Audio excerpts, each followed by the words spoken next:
Oh, just like Oleron sweeping those other gods away on his way to the throne, Aggro, we've had upsets galore here this weekend, and maybe the stage is set for maybe one more. It's going to be hard to unseat Baskin and the boys, but going up against Locked and Goated could be a close matchup. Yeah, I think that these are the two teams that looked the best on day one, regardless of region or anything like that. I mean, Locked and Goated looked phenomenal. Up against Bluegie and the Woogies, though, with Bluegie and the Woogies' performance today, maybe we shouldn't be too excited about that. We'll have to wait and see. But Baskin and the boys absolutely dominated, gone to Tahiti. We'll see if they can do the same up against Ionic, El Leon, and Crew. And of course, exactly the same as over in EU. The winner of this match will move on to the grand finals, one game in hand in that best of five. And then, of course, the loser down to face Gone to Tahiti, one final chance to make it to the grand finals. We'll see that matchup tomorrow. But let's talk about this one here a little bit. Baskin and the boys, you talk about the way they've dismantled the teams in their paths up to this point here in this weekend. Of course, Baskin is kind of the easiest talking point maybe about this team, so we'll make it a little bit harder on ourselves. Maybe Meerkat or Mast, one of those two, is the way your eyes trends here in this matchup and what they need to bring to the table. Yeah, I think Meerkat's definitely the one that stood out to me so far. Mask had a great performance yesterday, and we can come to expect that. But when Baskin and the boys struggle, it usually tends to be in that duo lane, either with Gino or Meerkat. But yesterday it was anything but. Meerkat had a great day on both the Ho Yi and the Jing Wei. And when teams are going to dump everything into taking Baskin out of the equation, you really need to have a solid hunter in that slot in order to make sure that you can get your damage off in the late game. And Meerkat did a phenomenal job of that yesterday.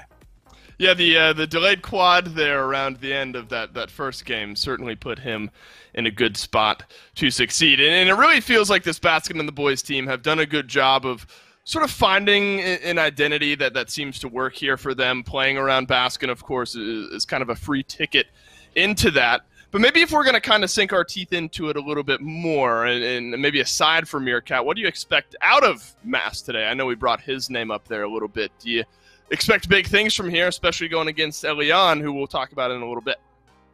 Yeah, I think the jungle matchup's going to be one that you have to watch out for. And just based on what Mask was prioritizing yesterday, he went Amaterasu and then Vamana. It's clear that those styles of picks of the Golden Blade variety are something to watch out for here in this game, whereas El Leon, he went Thor 2 games in a row. So a little bit of a different style, I think, with how these junglers want to pick and how they want to play the map. Mask obviously has a phenomenal just resume history in the SPL. I think it's pretty unquestioned, his level of talent. I'm just curious on if he's going to stick to these Golden Blade gods today or if he's going to go back to something a bit more traditional. It's going to be a lot of fun to follow that thread throughout this set. That is Baskin and the boys, and maybe what we have expected of them going into this matchup. Looking over at Locked and Goated, though, we brought him up, Elian, and the 2 games we've seen from them so far this weekend, it has been Thor, back-to-back games. The setup has been there, it's been prevalent, and it has pushed Locked and Goated into an undefeated tournament weekend so far.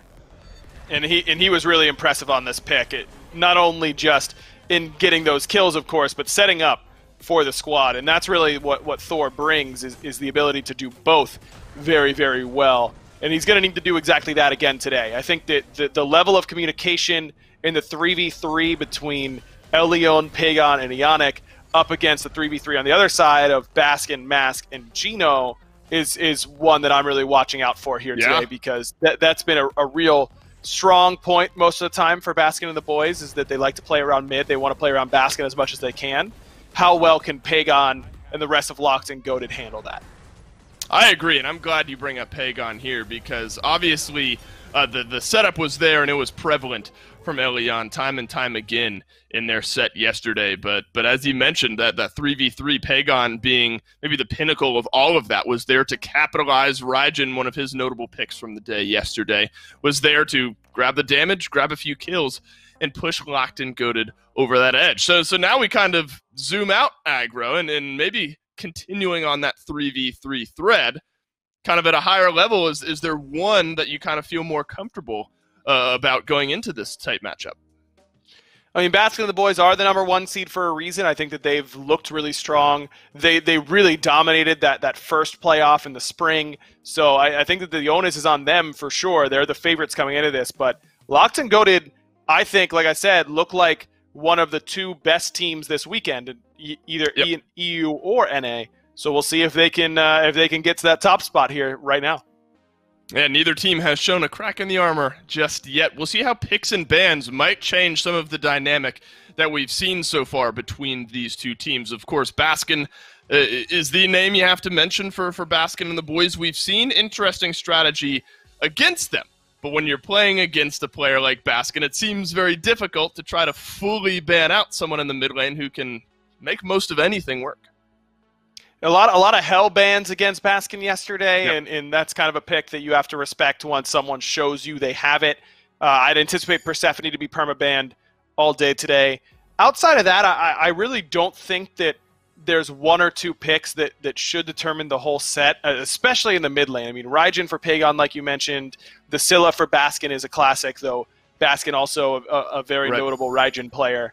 So maybe Raijin is the pick that we should be looking out for. Between these two. They both like to play it a lot. An immediate respect here for Baskin and the boys taking that Thor away from Elion. I think that's a smart priority for them to have right off of the bat here, especially after what we saw Elion do yesterday. Persephone, you bring up, and that one will be off the table as well. Now, Heimdall has been kind of in this weird back and forth kind of ban state, I suppose. There are some games where he's just glossed over, sitting right around that 83% mark, as you can see towards the bottom of the screen there. But do you like the idea here from Baskin and the boys taking that Heimdall away this early on? Yeah, I think that if you aren't willing to first pick that pick, then you should be banning it just about every time. And so if you want to try and open up something like the Hell, like the Amaterasu, things like that have been prioritized, the Camazotz potentially, those are the sorts of bans that you want to have in that first pick position, which I like. As Scylla gets banned instead of Hell, so it's the first time Hell hasn't been banned up against Baskin, but they don't take it instead. They lock in this Ganesh, which Gino really, really loves to prioritize. Yeah. It doesn't show a whole lot about your draft. You can do anything with a Ganesh composition. It's one of his strengths. But it does give priority over to Locked and Goated. You feel like maybe we didn't get as much value out of first pick as maybe we could have. All right, it's always the dice that you're rolling there. You're going to pick something first overall that needs to equal the value of the next two, I suppose. I do love some Ganesh, so I'm always happy when Ganesh is in that first pick priority conversation. Camazotz absolutely is there, has been there, despite some changes over this season so far to some of his damage numbers. Merlin to round out the top two here from Locked and Goated. You got to be happy. You get yourself a Camazotz, you give a Merlin, and to your point, Aggro, I say you only have to give up the Ganesh. It's certainly a strong pick. But Camazotz and Merlin, certainly a powerful duo. Agreed. I think that it's very team-specific here for Baskin and the boys that they're willing to top pick the Ganesh, which does make me feel like first pick probably isn't exactly where they want to be in picks and bans. Just right. I think that Locked and Goated would have happily taken Camazotz or Merlin #1 overall. Now with the Ganesh, you kind of get both right away. So it's kind of the way it goes. Ama Yorm means that we know that this Ama is going to be in the jungle. Baskin and the boys don't even pretend to have any sort of flex about it, which isn't really a problem. I mean, these two teams should know each other really, really well coming into this set. And with Locked and Goated watching what Mollusk has been doing on that Ama, I think that it would have been pretty fair to expect that's where that was going either way. And I really like what we saw out of Uzi yesterday, specifically here for Baskin and the boys. I mean, you think about a solo laner who was kind of up against the wall for the first few minutes of a couple of the laning phases that we saw yesterday, and then was able to turn around a couple solo kills there to really launch himself off. So there's conversation really about everyone in any role for Baskin and the boys. I think Uzi absolutely belongs in that discussion as well. So the Ormangand are a strong pick there for him. The Hunter conversation does continue. Baskin and the boys still needing one. Locked and Goated going to ban out the Jingwei as a result. But the Hachiman is now the priority here for Locked and Goated. It's kind of been that Ho Yi, saw Kernanos once or twice, Jingwei absolutely there. It seems kind of player-specific on where you want to land on any Hunter beneath Heimdall nowadays. Yeah, I definitely agreed. It's just a comfort thing, and I'm a little surprised that Locked and Goated don't just take out Jingwei and Ho Yi right away, because those are the two gods that Meerkat played yesterday, but they really want to make sure that the Raijin pick doesn't get guaranteed pressure there for Baskin in that mid lane, which I can't agree with, as Baskin and the boys look at what El Leon might be playing in that jungle on the other side. I'd anticipate a support pick here, yeah, for Ionic. Just get him something that can kind of fit whatever, do whatever you need him to do. Sobek certainly fits that role. And now Baskin and the boys, if they want to go something like Hell, which is still open, then you give Elion the last counter pick here for himself, which I like a lot. Well, we're so used to seeing Morgan banned out that it's almost an afterthought that she would even still be available, and she certainly is. Both carries left until the final 2 picks here for Baskin and the boys, so you already see a little bit of strategy, but to your point, you know, between a Ganesh, Jormungand, or even an Amma, you can kind of leave a lot of the decision-making up to the final 2 picks there, very malleable in what type of compositions they can fit into. It is Morgan, and it is Ho Yi to round out the Baskin and the boys draft here. I love the Morgan alongside an Amma and a Yorm. Those are picks that are really, really strong for Morgan to transform into, which is critical. Camazot's also very good. The Daji is interesting here because it has a lot of benefits. You have the lack of CC immunity on Ganesh and on Ho Yi and on Morgan, but you also have some downsides, I think. I mean, you give another good transform over to the Morgan. If she goes into that stealth during the Trickster Spirit windup, it'll cancel because of the stealth. So it'll go to your clone, and if you can do it early enough, then it basically cancels it out. I think that it's a little bit scary here for El Leon. If he can get off to a good start and transition to the late game, I think this Daji pick can be really, really difficult for Baskin and the boys to deal with, but it also has the potential to kind of get steamrolled early on. Well, this is a matchup where you maybe have Baskin and the boys as the favorite, but damn is it close. Who's going to win it? We'll have to go down to your casters to learn. X, Dolson, and Aggro on the desk. Finch and Mifflin here on the final game, well, final set of the day to try and close this one out. Baskin and the boys up against Locked and Goated, and it's just as Dolson said. I expect this one to be a pretty close match. Now, Mifflin, the way that Aggro was highlighting it was that maybe the value of Locked and Goated's win goes down when we saw earlier on today a pretty poor performance. So maybe there's a chance that that could be the case. What are you expecting from this one, Mifflin? A long, drawn-out battle, or this one going to be quick? Look, we're in North America, Finch. We don't do long, drawn-out battles. We burn hot and fast at both ends of the candle. I expect to see a lot of aggression from both junglers in the early game, and I have to agree with Aggro that El Leon has got a lot on his table here. He's got to really work it in the early game because this Daji is such a volatile pick. If he loses out in the early, Mass is going to have a very good time just running him down the entirety of the game. And if he wins out early, that CC immunity or lack thereof for BNB is going to come in big for him. Yeah, it's going to be huge. That's what this Daji pick is for, right? Specifically to punish this Morgan and this Ho Yi and try and keep those picks down. But, I mean, Mask is on this Amaterasu, which we've seen has become a force in the jungle. Baskin is on Morgan, one of the highest skill cap gods in the game, so you give it to the best player in the game, and you would imagine that it would have that kind of impact across the map. I mean, I understand that Leon has the matchup, but I think that Baskin and the boys might just kind of have the picks. This is going to be an interesting one, and we'll see exactly how it is they try and go about. Is Baskin really concerned with grabbing these oracles, but he gets there a little bit too early, so Locked and Goated able to keep those on their side. BNB with the draft that they have, as long as they don't lose out in the early game, I think that you're right to highlight that their draft has a lot of cohesion. As long as they're able to maintain a state of equity up until likely the 15-minute mark and then start to look for this more aggressive playstyle, start to group up on these objectives, that's when this team fight phase is really going to come together for them.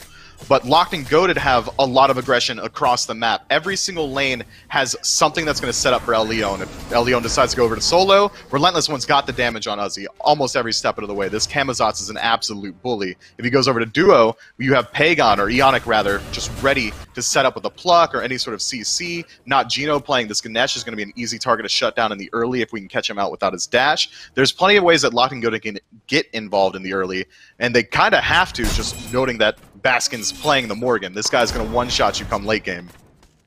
Right, and he'll be able to do it sort of as a renaissance man, right? Do they need someone who can finish off kills? Well, he'll turn into the Campbell's. So they need someone that can do some initiation for the squad. Then he'll pick up the Sobek. I mean, he's got options in this game in terms of what he's going to turn into, and there's no one better who sort of fill out those shoes. And on the other side, you mentioned how vulnerable Gino could potentially be. Well, he agreed with you, picked up the beads right away in an attempt to deny him getting potentially punished, even preventing that purple buff invade from coming through for Ionic. So I feel like all those areas you mentioned where Locked and Goated might have some advantages, it kind of feels like Baskin and the boys were prepared for it, at least mentally, and they came in with some options in how they're going to close up those gaps. It's execution heavy, though, this composition from Baskin and the boys, but that's why I trust them. I know they can execute it.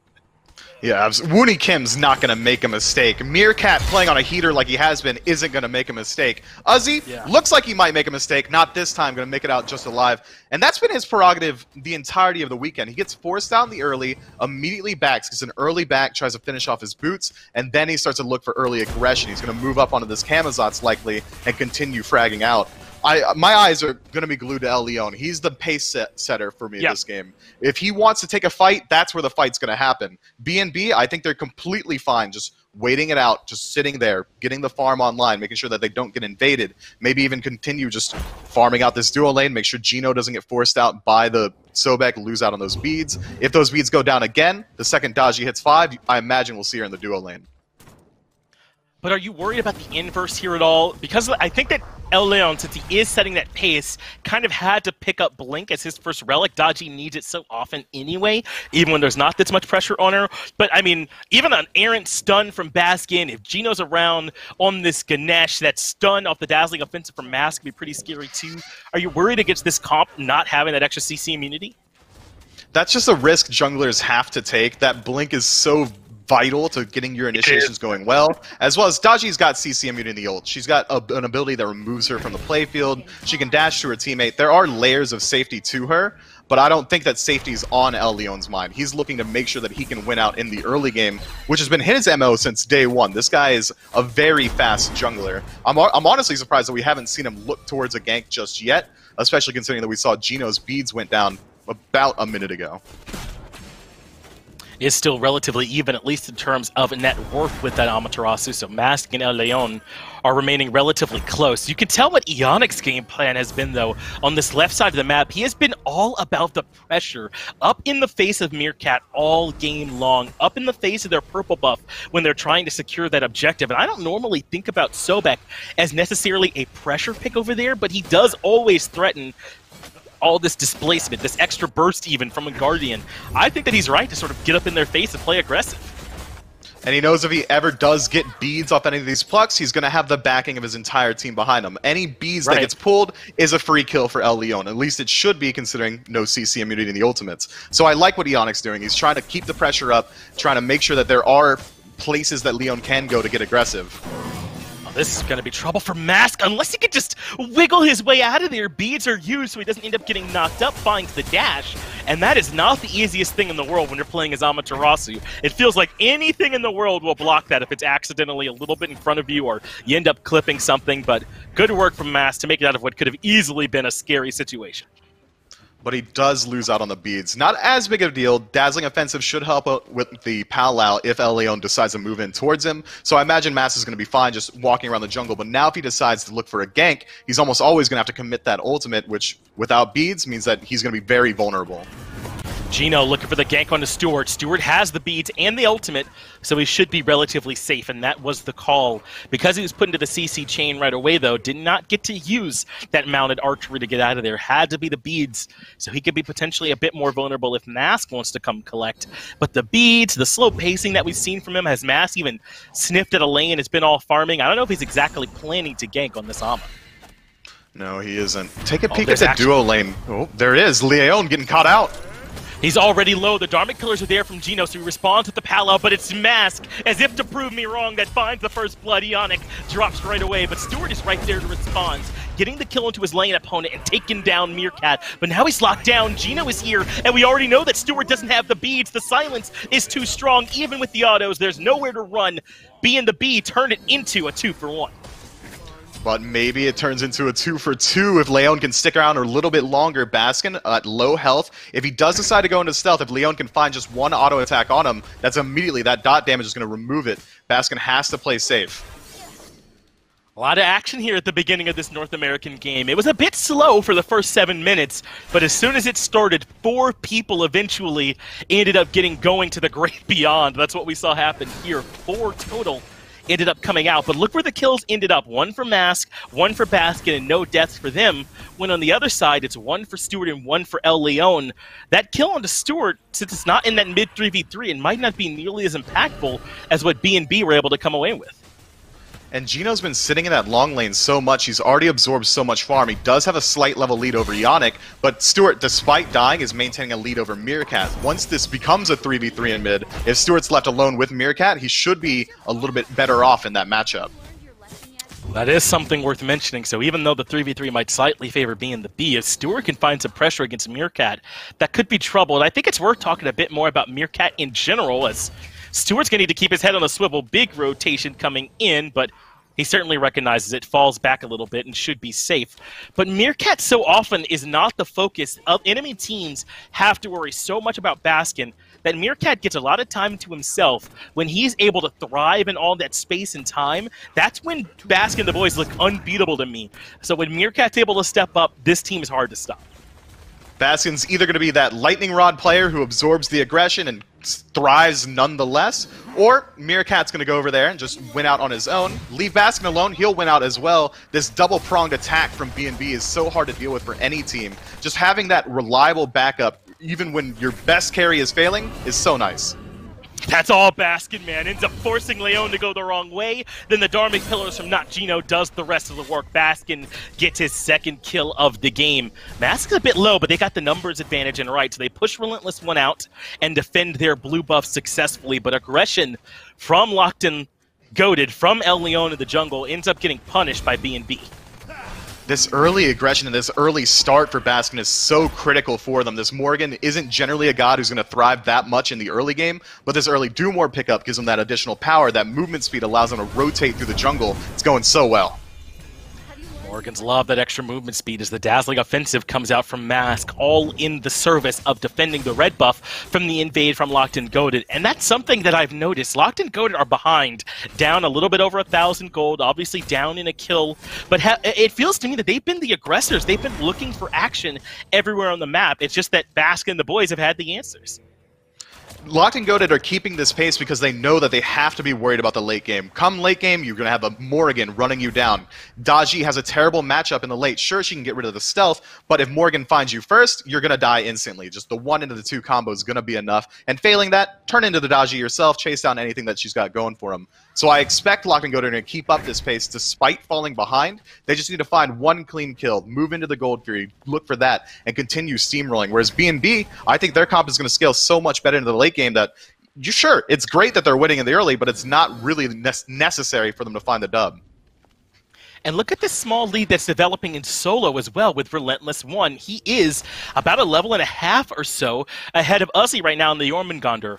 And I don't think that's all too surprising. Jormungandr's trying to chill, and Camazotz wants to do anything other than that. He loves to get brawly and actiony.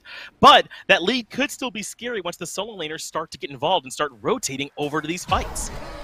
It will be. Relentless One does have that double-pronged sword of being an assassin. He's going to be a lot squishier. He wants to play in that back line, so that level lead will come into play. But if Uzi's able to rotate in, the relative value of Jormungandr disrupting a backline shouldn't be that much different, considering it's only a 1-level differential there. He's got to play very well, Relentless One, if he wants to find those kills into the backline. But I like the pickup as well. If Camazotz rotates into an early Gold Fury fight and is able to find Baskin in the jungle, that sonar from the first ability is going to make it so hard for him to escape without using his ultimate. It is going to make it tough, and they've got this double assassin dive composition for Locked and Goaded, and it's all in the service, I feel like, of making Baskin uncomfortable, of trying to make life hard on this Morgan and not giving her any room to try and chill in the backline and wait around for her perfect transformation time. If you put the Morgan into pressure that she can't pick the aggressive target to transform into, he's transforming defensively as Ionic narrowly avoids getting locked down there by Gino. Well timed on that charge prey. So far, Baskin's been doing a fine job, despite all the pressure that we've seen towards the middle lane. He's been thriving. He's a level up. He's been able to farm up his jungle. Yeah. Gino hasn't been leeching that much from Baskin. Instead, he's been getting the majority of his farm from the duo lane. So far, it's been going absolutely well. BNB are just biding their time, waiting for Baskin to get some additional pen online, likely a Spear of Desolation that he's building into next. Whereas Merlin already has a Spear. Looks like it could be going into a Bancrofts or a Typhon's Fang. Could even be a Soul Gem. Gold Fury should be on Locked and Goated's table. That Merlin's going to have so much burn along with a Daji. Two-man silence from Gino does slow all of this action down as a big, well, this is a small grouping, I guess is better to say, over these mid-Harpies on the right side. Remember, we had that change not too far back where this right side Harpies are really the only ones who can contest. Those left ones are so safe nowadays, but not nearly as big of a deal as it used to be back in the old days. Those mid-Harpies were... You can live and die by them back then, but nowadays not nearly as big of a deal. So many other sources of that farm, even in a neutral sense, as Baskin and the boys are ready to start up the Gold Fury. They've got it pulled and down to half HP, but Ionic and Stewart are here. They certainly know, and this won't be stolen the night. The charge prey off the mark from Ionic, and now he's in no man's land. Mask chooses to keep up the aggression with the Dazzling Offensive, but lurking in the waters kept him CC immune. Dharmic Pillars means everyone must fall back, and I think Locked and Goated make it out of there A-OK. That was an interesting decision from Mask, committing the Dazzling Offensive to Sobek already inside the waters. He's CC immune, right. He's got a big slow field around him that could have been better used elsewhere on the map. It seemed like Locked and Goated were willing to move up a little bit further into that Gold Fury pit to help out Ionic, but instead the entirety of BNB keep their eyes focused on the Sobek. So you're right, they do make it out alive, trading out just a couple ultimates, but that Gold Fury was burned so quickly. Yeah, it's got to put the fear into their hearts. Meanwhile, Relentless One is unafraid, nearly getting the kill in the 2v1, but there were so many members, they forced him out. So Locked and Goated capitalize. They come over to Gold Fury, but Meerkat does enough to convince them to drop it, but it costs him his life. He goes up with the dive bomb, drops down, and eventually Stewart does claim him indeed. They hold on to the Gold Fury, keep it low, and what a swing for Locked and Goated. They keep their member alive, and Relentless One in right, get the 2-for-1 and the Gold Fury. I mean, that's the classic response. If BNB are going to send 3 people over to Soul Lane, Locked and Goated, of course, are going to go to the only objective that's uncontestable on the map. They pick up the Gold Fury, they get Meerkat's life as well. Baskin thought about moving in, but he didn't really have a transformation target that would have been able to turn that fight in their favor, so Gold Fury goes down for free. Locked and Goated aren't out of the clearing just yet. They're only about 200, 300 gold up at this point. They need to continue this pressure, continue looking for fights, go to Pyromancer afterward. I really do think this team is on a timer. But that exchange does exacerbate the lead they already had, which is over in the long lane. Stewart, now level 15, whereas Meerkat's level 13 since he died and obviously wasn't farming this last little bit worth of time. So Stewart now starting to still develop a lead in the side lane. Relentless One developing a side lane lead as well. The mid 3v3 still favoring Baskin and the boys. But if these side laners from Locked and Goated can rotate in strong, that's how they're going to turn this around. And Stewart should be looking to rotate in as quickly as possible. He wants to get involved in the kills because he already has the Rage fully bought out. He needs to get those stacks online, continue putting that damage output out. Meerkat on this Hou-Yi, not the safest guy in the game, but against Hachiman, he shouldn't fall in a 1v1. Leon considering moving in onto Meerkat with that Trickster Spirit, but really not a whole lot there. Meerkat dashing up and backing out. But as you mentioned, with that Rage in the back pocket for Stewart, he might want to have some action sooner rather than later. Won't see much happening in the left, I'd think. With the Gold Fury down, Pyromancer has to be the focus, and it is for Locked and Goated. They're already on it. Meanwhile, Baskin and the boys are completely zoned out. Leon has them busy over here near the Gold Fury. Baskin, though, with the perfect response, goes up to his own Palau, and the second Leon drops, gets caught up in the chains, and he will end up falling. But the Pyromancer goes to Locked and Goated. Look, Leon can't be feeling bad about that one. He bought exactly enough time to get his team another objective. Sure, he loses out on his life, but it's not that big a deal. No, it was well within the cost of doing business, I would say, for Locked and Goated. Probably not celebrating losing the life, but happily doing it if it gets him the trade. Meanwhile, Meerkat pushing up and left with Mask rotating over, and Stewart has been silenced. The Dharmic Pillars provided all the damage they needed as Gino bestows a kill over to Meerkat. Just 2 seconds with El Leon still dead, they say, okay, BNB, what are we going to do? We play aggressive. We're like ghosts. Let's go over to duo, send as many people as we can, pick up the kill. But the rotation for Ionic stops them from pushing down that tier 1 tower, so it doesn't amount to any much more than that. Gold Fury's already dead, as is Pyromancer. There's no more neutral objectives for BNB to look at after winning a trade like that. Locked and Goated did so much on the map now that even if BNB do win a fight, they're not going to get too much off of it. That's right, there's really nowhere to go. Can't go to Fury for another 2 minutes, and Pyromancer for even longer than that. So the most you can hope for is jungle invades, but those are all down for a while too. So we might have hit a small plateau. And could it be more even? Could it be better timing here for it? Maybe 200 gold or so separating these two teams. About 1,000 experience favoring Baskin and the boys, but you could tell from the charts that it is up and down, about as even as you could ask for between these two very close teams. The only lead for Locked and Goated is in that ADC role, and we're looking at Soul Laner. Right now, if the 3v3 continues in mid, as it has for the entirety of the game, BNB should still be favored. And Ozzy's been doing a good job of locking down this lane. He's been playing very aggressive. He's been trying to make sure that he doesn't lose out on his blue buff, which it looks like he might do right now. So he's been doing a good job of damage control for Relentless One. He says, I fell behind, that's a big deal, but I can maybe just control it a little bit. If I can stick around in this lane and make sure that Relentless One can't rotate out, BNB aren't going to lose out too much on these trades. Will have to be the point of focus for Baskin and the boys. Look at this build for Uzi, though. You just mentioned what he's been doing. We'll have a chance to talk about it later, as it looks like a skirmish erupting in the middle lane. The whole team locked in the Dharmic Pillars. This is why Gino loves to play the Ganesh. Forces out a bunch of ultimates in response, but Baskin is the one that's better, ends up pulling in Stewart and forcing him to use the mounted archery. So Uzi goes up into his ultimate, will keep up that chase, even underneath the tier 1 tower, but maybe they've chased a bit too far. Good lockdown coming out from Locked and Goated, and now Uzi's in some trouble, regroups back with the team. A whole lot of fireworks, but not a lot comes from it. Just a little bit of a TKO there. How the matchup's been working between Leon and Baskin is whoever ults first already lost the fight. If Leon decides to go into the powwow, Baskin's going to do the exact same thing. It's kind of like a casual match when you have Ares versus Ares. It's the exact same thing. If Leon wants to engage these fights with his ultimate, he's always going to lose out on the trade. It got Stewart pulled there. Leon had to commit his beads, I believe. No, he did. He had to jump out, rather. It's really hard for him to look to engage these fights. It's not like when you're playing Thor and you get the instant return from that dunk. He has to lock down the chains, pull them back in. Now BNB take those TKOs to get the aggressive positioning around gold. Oni Fury already down to half, but Locked and Goated recognize that this is what's happening. They start to move in. Gino at half HP as well, but he steps forward anyway. Ionic locked down by the silence, and Meerkat gets the first kill of this little battle, but Baskin and the boys are keeping their eyes on the prize. They come right back to the Oni Fury and don't give Locked and Goated any more free attention. Very clean around the Oni Fury from the Order side squad. And now that they lock down the Oni, they know what next objective is next. It's going to be the Pyromancer. It's going to spawn in about a minute now. They've got plenty of time to work with these waves. They can back up, spend the gold, move down mid with the Oni Fury wave, or down duo, wherever they choose to go. Look for a fight, and then continually put pressure onto these objectives. BNB have been doing a fantastic job just mitigating losses. Locked and Goated, despite being down 3 kills, have been picking just about every single fight. And BNB, almost the antithesis of their normal playstyle, has been playing very reactionary. Baskin's been benefiting from it greatly, now level 19, 3-0. It looks like he might be moving to a Polynomicon next. That burst damage that we were already worried about, yeah, it's going to get worse. Potentially even scarier. Already the Morrigan with those autos can be scary at times. Perhaps that would add even more value. But this has been a great game here from Ionic, I want to say.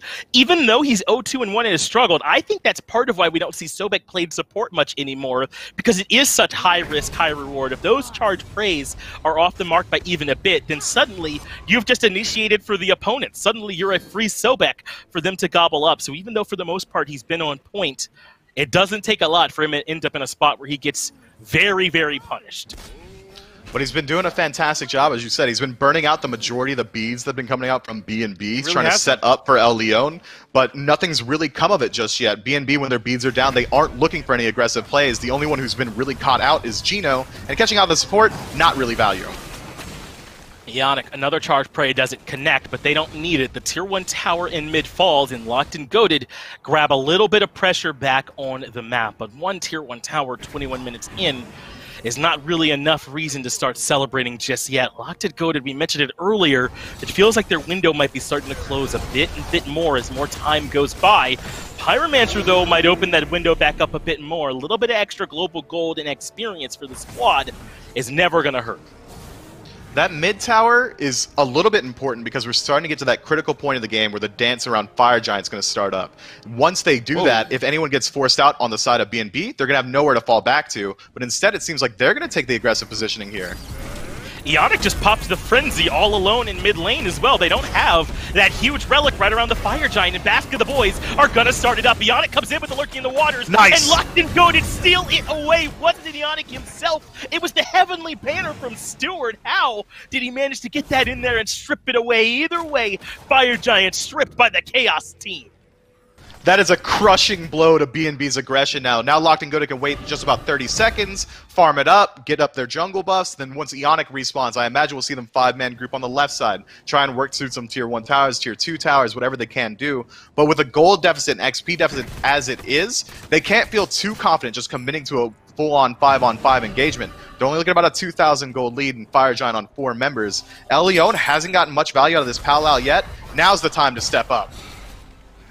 And I feel like, Myth, this is some of the downside to picking Morgan on your team. I know that Locked and Goated don't have a typical secure mage either, but neither do Baskin and the boys, as Baskin chooses to get aggressive, uses the Powwow, but Leon responds with a Powwow of his own. And I don't have to tell you, the dodgy ultimate cooldown is way shorter. I'm sure Leon is happy with that ultimate trade, as now Baskin and the boys are on the full-on retreat. That's a Fire Giant squad they were happily trying to battle with a moment ago. Yeah, that was an interesting play to group up as 5 there. Relentless One, the only one up here, might get caught out, but El Leon in the back line is able to move his way in there, and they're going to continue the push. BNB not around this tier 2 tower. Locked and Goated should be able to strip it away for free, and no ultimate available on this Morgan means that they might even look towards the Phoenix.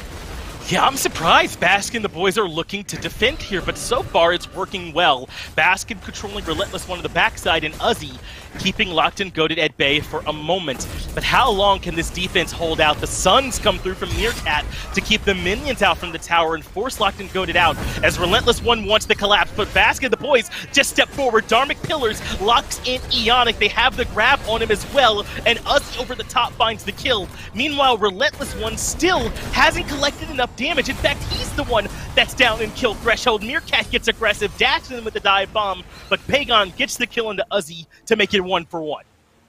BNB played that so incredibly well. With Relentless One sitting behind the tier 2 tower, had they stayed there and defended, once that tower fell, they would have got collapsed on, sandwiched between a rock and a hard place. Instead, they say, well, the only way we win this fight is if we win the fight, let's move forward. And then it had Relentless One just kind of trailing behind, trying to catch up to the engagement. It turns into a 1-for-1, but that could have gone way worse for BNB. It absolutely could have. They only end up losing the tier 2 tower in the end, and they make a 1-for-1 trade happen, Ionic for Uzi. And honestly, I think if Relentless One had been able to find a bit more earlier on in that skirmish, it would have gone worse. But Baskin and the boys recognize sometimes the only way out is forward. They pushed through to try and make something happen on the back of that tier 2 tower defense. And perhaps most importantly at all, look at the power play graphic. It's only been about a net gain of 682 gold, somewhere around there for Locked and Goated throughout all this time. That's not a ton that they got out of this Fire Giant. Yeah, it's not enough. You could say not a ton. I'm going to say it's not enough. Locked and Goated need to continue putting on this pressure. They don't have too much more time on that Fire Giant, but they can at least look for an engagement, maybe find a pick, set up the defensive positioning around the fire, find some wards. But right now, again, we haven't gotten any value out of this dodgy pick. In fact, I would say that BNB have benefited from it way more. He's been setting up a lot of kills with his own Powwow, whereas El Leon has only been forcing the Morgan ult. Right, or maybe there's been the one errant situation where Baskin ults first and Leon uses his Powwow just as CC immunity. But here's that Fire Giant. This is a big turning point where this should have gone to Baskin and the boys, but Stewart was somehow able to get in there and strip that one away. A huge play, really, to keep Locked and Goated in this match. Had BNB got that Fire Giant, I would have said they likely would have ended the game off of it. That's what kind of lead they would have had. They would have been able to push down these towers incredibly easily. And instead of going for the Polynomicon, we see Baskin instead elects for the Soul Reaver, and that's a pretty smart pickup. Now he's going to be able to blast through just about anyone. If Ionic thinks he can sit in the jungle safely, he's wrong. If Relentless One thinks he's safe from the burst damage, he's wrong. That additional burst, that additional penetration is going to come into play in a huge way. I'm still keeping my eyes on Meerkat, though. He's been impressing me so much with his play this game. The aggressive jump in that we saw that didn't quite result in a kill onto the Camazotz was enough to stop Locked and Goated's push all on its own. Right, he went to the back and kind of pulled some attention from Relentless One to the other direction. That's valuable even if it doesn't necessarily show up on that scorecard. So you're right to point out how well Meerkat has played. And I'm going to point out this Staff of Mirrodin starting to show up here for Pagon. It's not finished yet, but he's working on it on the back of this Divine Ruin that was the last item in his build. So after he ults, he'll get double cast of that next ability he chooses to use. That's going to be huge damage in these fights, and you have to be concerned about it at all times. No one's been able to close the gap onto Pagon in these engagements at all. He's gone undeath. He hasn't died a single time because Baskin's been so preoccupied dealing with that front line of Locked and Goated. It's constantly El Leon and Ionic and Relentless One just running it down, not letting Baskin have any space to operate as this trickster Loki-esque god. We're just starting to get into what really feels like prime time for Merlin. He does so much damage to these objectives. He controls space so well. His poke is largely unrivaled as well. Look how quickly they burn down the Pyromancer in favor of Locked and Goated.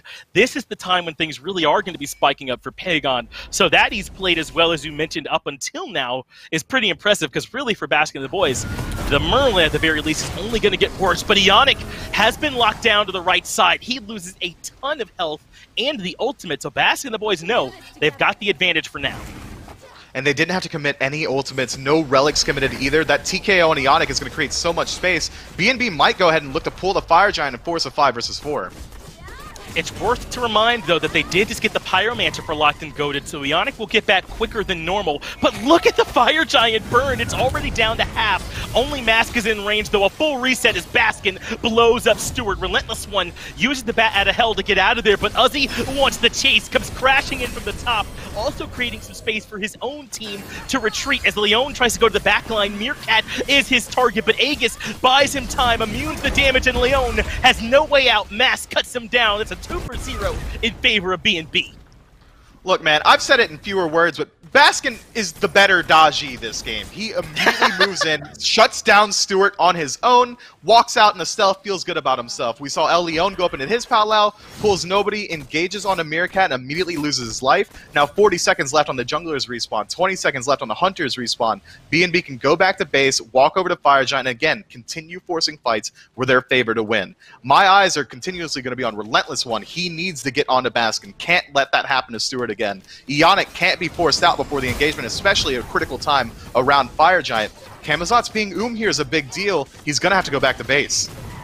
And the Fire Giant being pulled, there is no time to return to base as Baskin and the boys keep up the pressure. Fire Giant low, in comes Ionic, desperate for a steal, but he'll find none. Baskin and the boys get the kill and the FG. And Mifflin, the larger question for me is whose job is it to burn those relics from the backline? It can't be Leon, because he can only do it once every, 2 minutes, and Ionic has to pay too much of a price to get back there. But Ionic's the only other one who can do it. Maybe Pagon Right. in the arcane stance, but that's not committable. Stewart can't commit his dash. It has to be Ionic. This draft just isn't working out. There aren't enough beads burners on their squad, and now they're paying for it.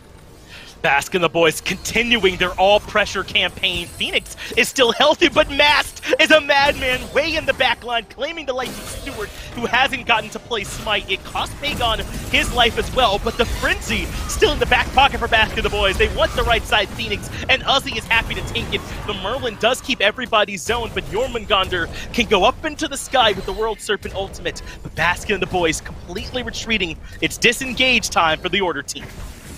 Mass just overcommits a little bit there. Yes, he does pick up the kill on a Stewart, but it's not really worth it. Mass is so much more impactful in these 5-on-5 engagements, especially considering Stewart's been pretty easily shut down by the majority of BNB so far. Trading out his life may have cost them that Phoenix push, but still, there are plenty of towers left on the map that they can safely look towards. And right now, with the Relentless One moving up this far, he might just get caught out. Yeah, Baskin and the boys are looking, aren't they? They are on the hunt for any stragglers, but luckily, Locked and Goated won't leave anyone easy for Baskin and the boys to collect. But we might see another small skirmish develop over this Oni Fury this time of the game. Oni Fury is huge, so Baskin and the boys don't give it up for free. Relentless One has been locked down inside the pit. Into the backline goes Leon, but he gets blown up right away as well. Disengaged from Meerkat, he's made his way out of there, but Ionic is still locked down. The silence still catching him, but he narrowly able to escape. Baskin, the boys, and Locked and Goated are absolutely battling in game number 1. Ionic's going to get forced out here, as is Leon. So now the group up with Mass just now on the respawn, fresh out of spawn, is going to be able to pull out this Oni Fury. And Relentless One, nearly Pagon, almost dead. Stewart's the only one who's really put up a good fight here. This should be a free fight. BNB take away the Oni Fury. They're going to be able to push along with those minions, and they still have plenty of time on this Fire Giant to work with. Locked and Goated, their defense is decent. They've got the Merlin to keep minions out, the big AoE damage to make sure that BNB can't feel really good grouped up taking on these engagements inside enemy towers. But outside of that, they really don't have much. Hachimon's not that great on the defense. Sobek's still going to have to commit himself for any form of CC with that pluck. And when 5 members are grouped up, plucking might just result in his life being taken away. And Leon still has not gotten a single good ultimate. But I think we're starting to see some of the shortcomings of this draft from Locked and Goated, Mifflin.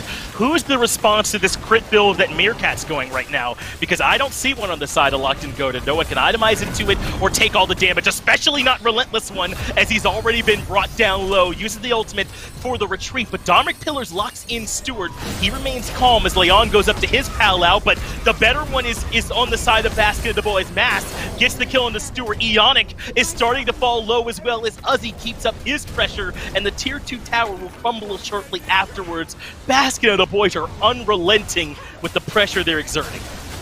The relic usage from Locked and Goated there as well. Once Hachimon respawns, he won't have beads. Relentless One gets caught. You don't even get a chance to break down the last fight before Relentless One bites the dust. Frenzy popped, and Baskin and the boys start to put on some more dash. Mid-Phoenix, a thing of the past. They head right over to the right side Phoenix as well, and Locked and Goated, all they can do to desperately try and find a defense, but Mass won't let him. Moves in aggressively. It costs him his life, but the right side Phoenix has fallen. Baskin and the boys won't even give them a chance to regroup. 2 Phoenixes down, 2 enemies down as well. Locked and Goated are going to have to do something miraculous to turn this game around. And still, I have no idea where they can go. They don't have anyone to burn beads, as you highlighted earlier. Pagon does have a huge amount of damage top in the lobby, but he can't feel safe doing it, especially considering this Hail Mary playstyle. I would say Mass has been doing his best kamikaze impression the entirety of the game. He dashed it at a quarter health there. I mean, my man's only plan was, if I create just like an inch of space, we'll get the Phoenix. And he was absolutely right. And now, Locked and Goated's base is completely exposed. Only needed a few seconds where the eyes of Locked and Goated were somewhere else, and Mass was able to provide it. Baskin and the boys have been unrelenting. And as you mentioned, who is it that takes care of the beads? Who is it that deals with this crit build that's coming out from Meerkat? Whose job is to get back there and try and pressure Baskin? Because they have not had an answer to that either. I think Locked and Goated have actually played astonishingly well. It's been a very, very close game 1, but they came in with tools that have somewhat hamstrung them. They might have lost in the draft phase, but it's not over just yet. 1 miraculous Fire Giant steal, 1 fight where you pick out Gino. That's all it takes to win this game.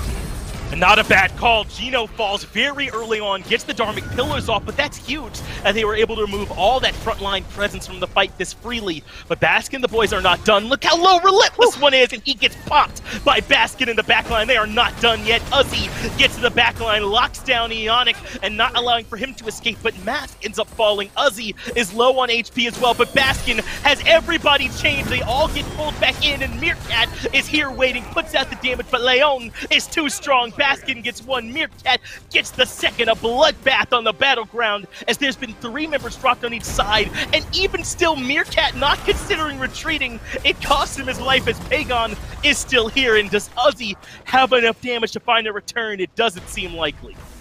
That's a fight that goes in favor of Locked and Goated, but not enough to really make up for it. Minions now flooding the base in mid and right. Yeah, there's a lot that they're going to have to work with, and with 30 seconds left on the respawn, it means that Pagon's the only one that can clear out these waves. So the respawn timers for BNB, they're not nearly as impactful. They could just respawn, walk over to the Fire Giant, continue doing exactly what they were doing. It didn't work out this time, but it might as well work out next time. I think that Locked and Goated have a huge uphill battle to work through, and their Titan getting dropped lower and lower through this chip damage isn't going to help. I was gonna gas up Baskin for having his first death be 35 minutes into the game, but how can I do that when Pagon still to this day has not died? His team only has 10 kills in 35 minutes, and he's been a part of 9 of them, top in the lobby by 8,000 damage as well. It's hard to ask for more than what Pagon has given Locked and Goated, but there just is no additional threat. The next best is Relentless One, and he's 0-2-3.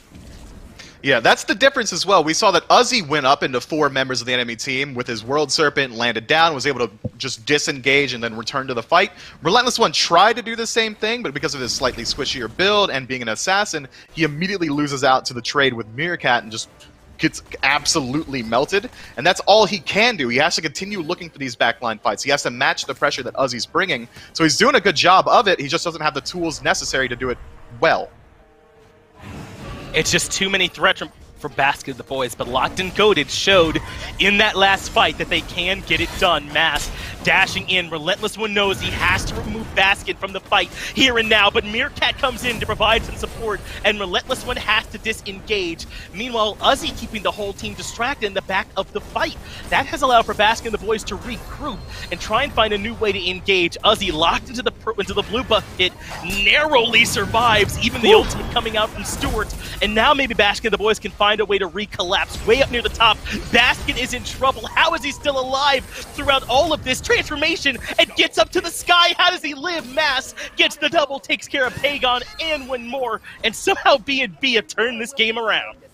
Yeah, no sir. Baskin's not allowed to do that. He was standing inside 5 members of Locked and Goated. He was holding beads and the D key the entire time, and it just works out for him. He's able to get up into the powwow and turn the fight around completely. Now Relentless One and El Leon, the only ones available to defend, with no ultimates available. Best of luck, boys.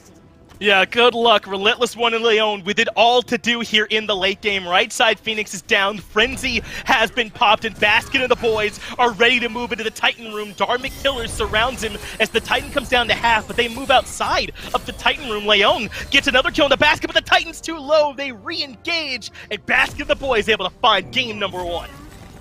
Clean play from both squads. I really expected Baskin and the boys to blow it out 100%, but Locked and Goated was able to stick in it the entire time. If they clean up that drafting phase, this is going to be a tight set.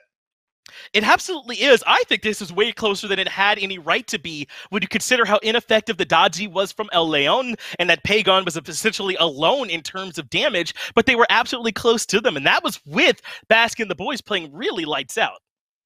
That was, I mean, Baskin was the better dodgy this time, and I think they were very smart to go ahead and ban out the Thor onto El Leon. I think now if they ban out Thor again, we're not going to see the dodgy come through again. El Leon is one of the best Hun bots around. I think we might really see that monkey come back online. That could be the option for him. They have to figure out something, though. They played that well, and they still don't get a dub. There might not be an answer. Either way, I'll get it over to the desk to break it down a bit more. Well, it's a win for Baskin and the boys, but it wasn't easy. This one goes to the distance, and Locked and Goated nearly able to take the upset win. Still a chance, though, to bounce back in game number 2. We'll recap, though, what just happened in game 1. Aggro with me to help me do just that. Now, Aggro, we figured this Morgan would look good, and the conversation of the game, I think, needs to be around the double dodgy that we saw in all these team fights. Agreed. I mean, this performance from Baskin was just phenomenal. And so many times he was able to find his way into that backline and really just take Stewart out of this game. Stewart really didn't have a chance to play for the vast majority of this game, it felt like, because Baskin was all over him. And if it wasn't Baskin, it was Mask. And if it wasn't Mask, it was Uzi. I mean, it just felt like there was really no out for Stewart in this game. And Baskin really did just have a really, really strong performance on this Morrigan. But I agree with what the desk was saying. I mean, you ask me if that game was close at all with the performance that El Leon had on that dodgy, with how alone Stewart and Pagon were a lot of the time, I would have told you they had no chance, but they still played pretty well. And it makes me think that I'm on board with what Finch and Mifflin were saying. The draft, if it gets a little bit better for Locked and Goated in game number 2, I think has a real chance to bring this set to a game 3. I think Mast had a great game. I mean, we're kind of continuing this jungle thread with Elion and Baskin transforming into the Daji a good bit. Mast on this Amaterasu in the jungle, I think put out a pretty good performance as well, 4.17 KDA. And we figured that Baskin would need that little extra bolster from this jungle role. And when there's so much setup happening, potentially elsewhere in these fights, I think Mast had himself a game and a half. He really did, and this Ama pick is really one that I think is rising quickly, man. I mean, its win rate, it's 3-0 so far today. Mala's 2-0 on it in the earlier set. Now Mask on an 8-3 tear. I think we do have to give credit to Uzi, Gino, and Meerkat as well. I mean, we talked so much about Mask and Baskin as they're the headliners of this team, but I think all of them had really strong performances. Meerkat's damage output around 35 minutes on that enemy blue buff where Baskin gets taken down a little bit early. Meerkat able to stand tall and put out a lot of damage of his own. You look at the damage that Pagon did, 40k nearly on this Merlin. Mm-hmm. Clearly just needs a little bit of help. I mean, only 12k and 18k from Elion and Stewart combined. That's not going to be enough. He did more than his jungler and his ADC combined. That's a tough draw there for Pagon. Yeah, if Locked and Goated end up winning this game, it's the Pagon headliner there that we're talking about in the post-game highlights. Now you start to look towards game 2, and I think in a set where we've all kind of said it now, I'll be the fourth to echo it, we think this is going to be somewhat lopsided. Baskin I don't know if you're Locked and Goated, if you're necessarily swaying away from the game plan that you had, but maybe to your point there, you look towards next pick and ban phase, you start to draft something that can give you a little bit of extra help around that mid laner. Yeah, I think that's really the key here is how much support can you give Pagon this time around. And really, Elion is the big difference from how well Locked and Goated played today. That was here today. I think that was the biggest gap. So if he can shrink that gap, play a little bit more like he did on Friday, I think Locked and Goated are going to be just fine. There was a Thor ban, a Hunbats ban as well in game number 1, so we'll see if any of that changes here in game number 2. And I figured, and we all kind of figured Pagon would have a good day today, and it's kind of that slow, drawn-out play style where you kind of play somewhat safe in that early game, and then eventually this Merlin starts swinging by the end of it. So that's something I think Baskin and the boys have to consider as well. What you're giving over to Pagon, just the same as Locked and Goated have to be concerned what they're giving over to Baskin in the enemy mid lane. Nike will remain in that first ban slot. Of course, we are flipped here. Remember, Baskin and the boys had that first overall pick last time. They went with the Ganesh. Locked and Goated were able to respond with that Camazotz and Merlin. Does that change the dynamic at all now for you, Aggro, with the first versus second slot, or really more ban-centric before you're able to make an assessment there? Yeah, I think the bans are the big thing. The Ganesh take that away from Gino, I think that's very smart from Locked and Goated. Gino has played Ganesh every game so far in this tournament.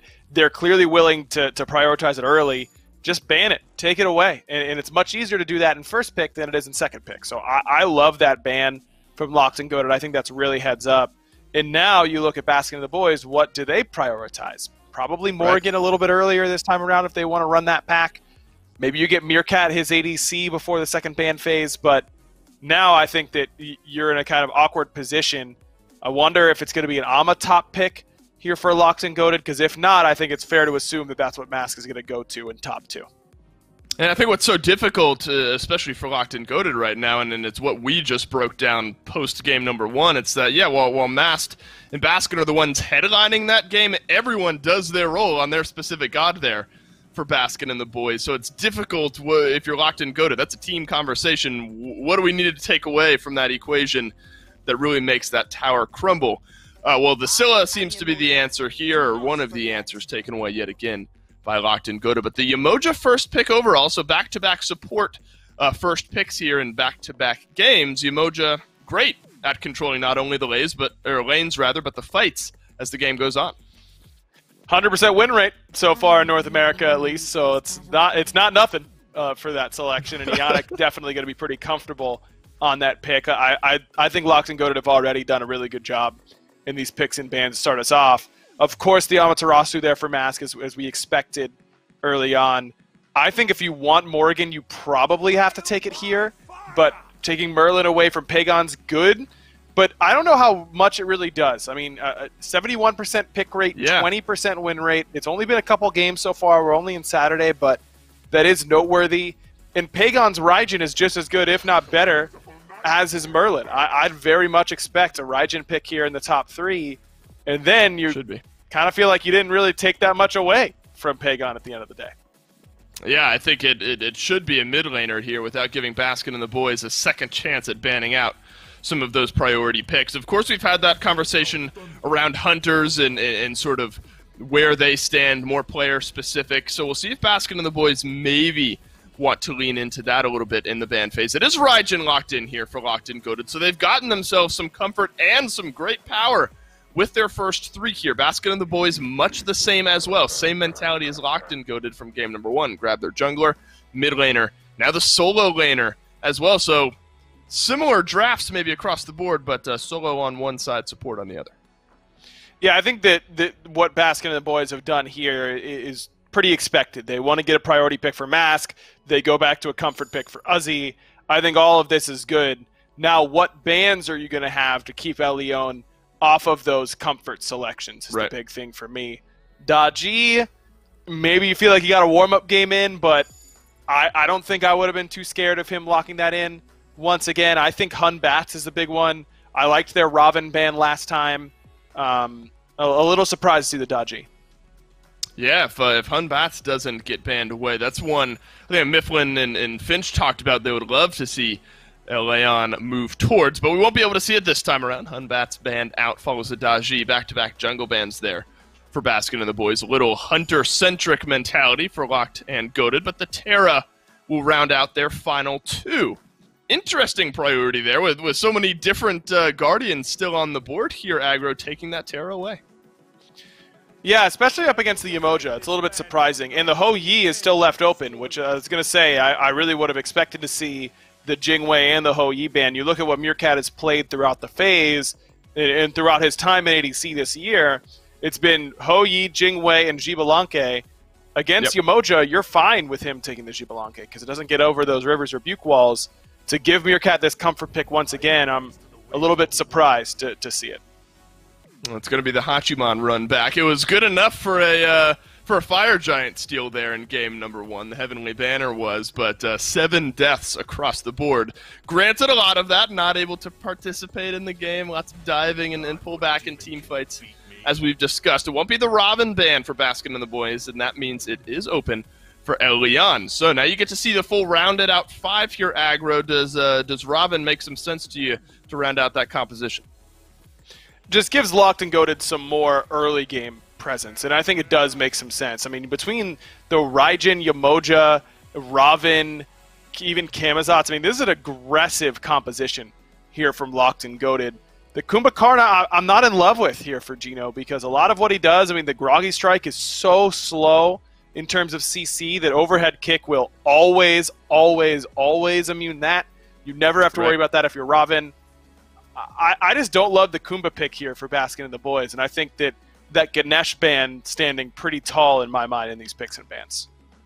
Pretty similar in the eyes of Baskin and the boys here, but as you mentioned, they're going to swap out the Ganesh for that Kumbhakarna. So well thought out there by Locked and Goated, absolutely giving themselves a chance here in game number 2 to bounce back against Baskin and the boys. Of course, a lot of it, though, Aggro, always ends up coming down to execution. The Kumbhakarna could just sort of pop off here. Despite the Kumbha, do you think Baskin and the boys have a realistic shot?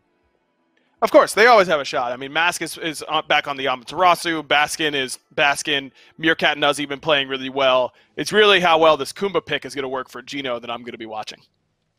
Well, Gino needs to step up here in game number 2. We'll go down to Finch and Mifflin on the call. Yemoja with a 100% win rate here in North America for Eonic. Gino unable to play the Ganesh and Leon on an aggressive early game jungler. Are those 3 ingredients the recipe for a win here for Locked and Goated? I don't know, Mifflin. I think I've been won over by it. How do you feel about this one just looking at these drafts?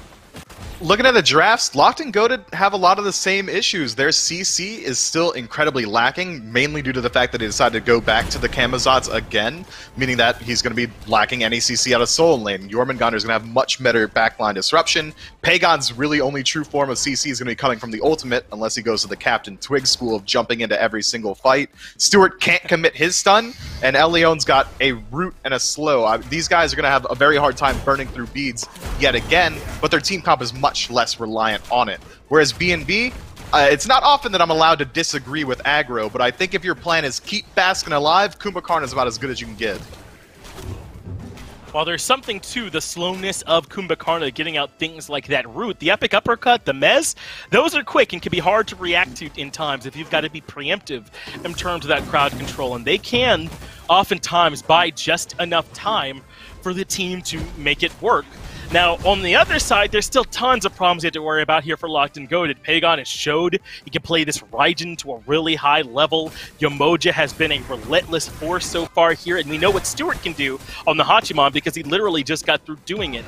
I think that as long as Locked and Goated can find a way to get past this Kumbhakarna and get back there to Baskin and Meerkat, then they're in a good spot, but getting to the backline was the problem last game, and they couldn't do it then, so hard to think things would change as Mask is making an early rotation, and Relentless One is low, is able to get out of there and avoid the dash, so he should be A-okay.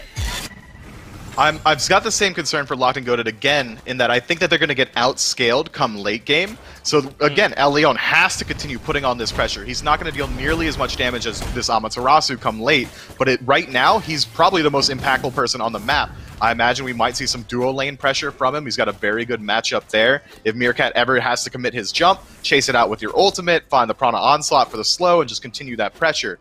There's not much that Meerkat can do about it. He might try and return a stun, but overhead kick should be able to immune the majority of that.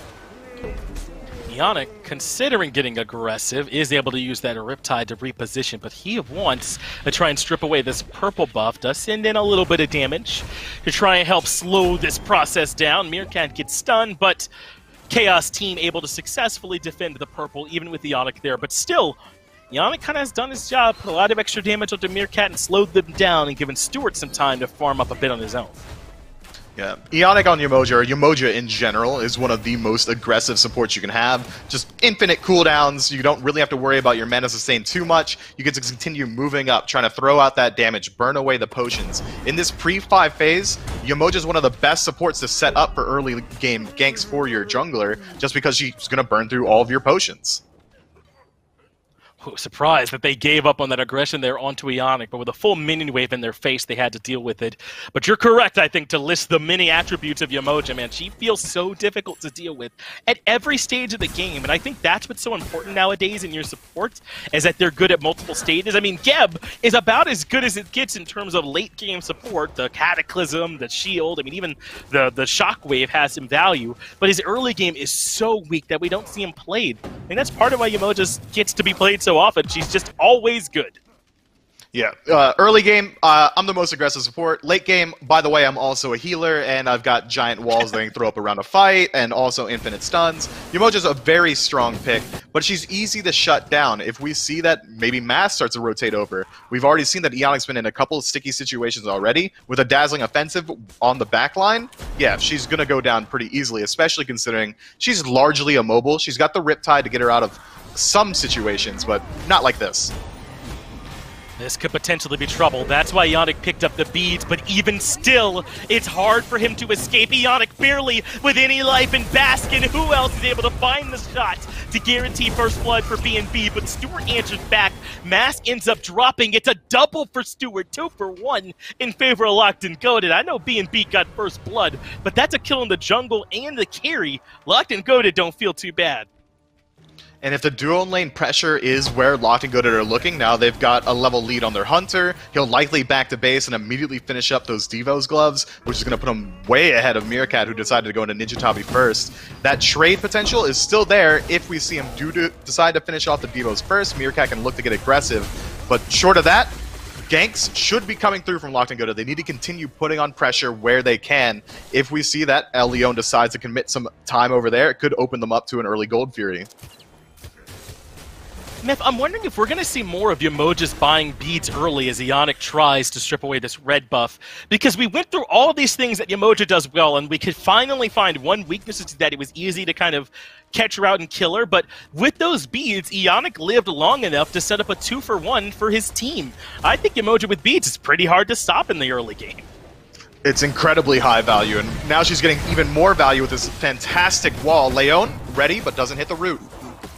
And Gino is the one that is in trouble. Pagon ends up getting the kill credit, and finally on the board here, or not on the board, but another kill for Locked and Goated, able to put themselves into a pretty strong spot. And that was Ionic using himself as bait to set up for an important return kill that Locked and Goated really needed.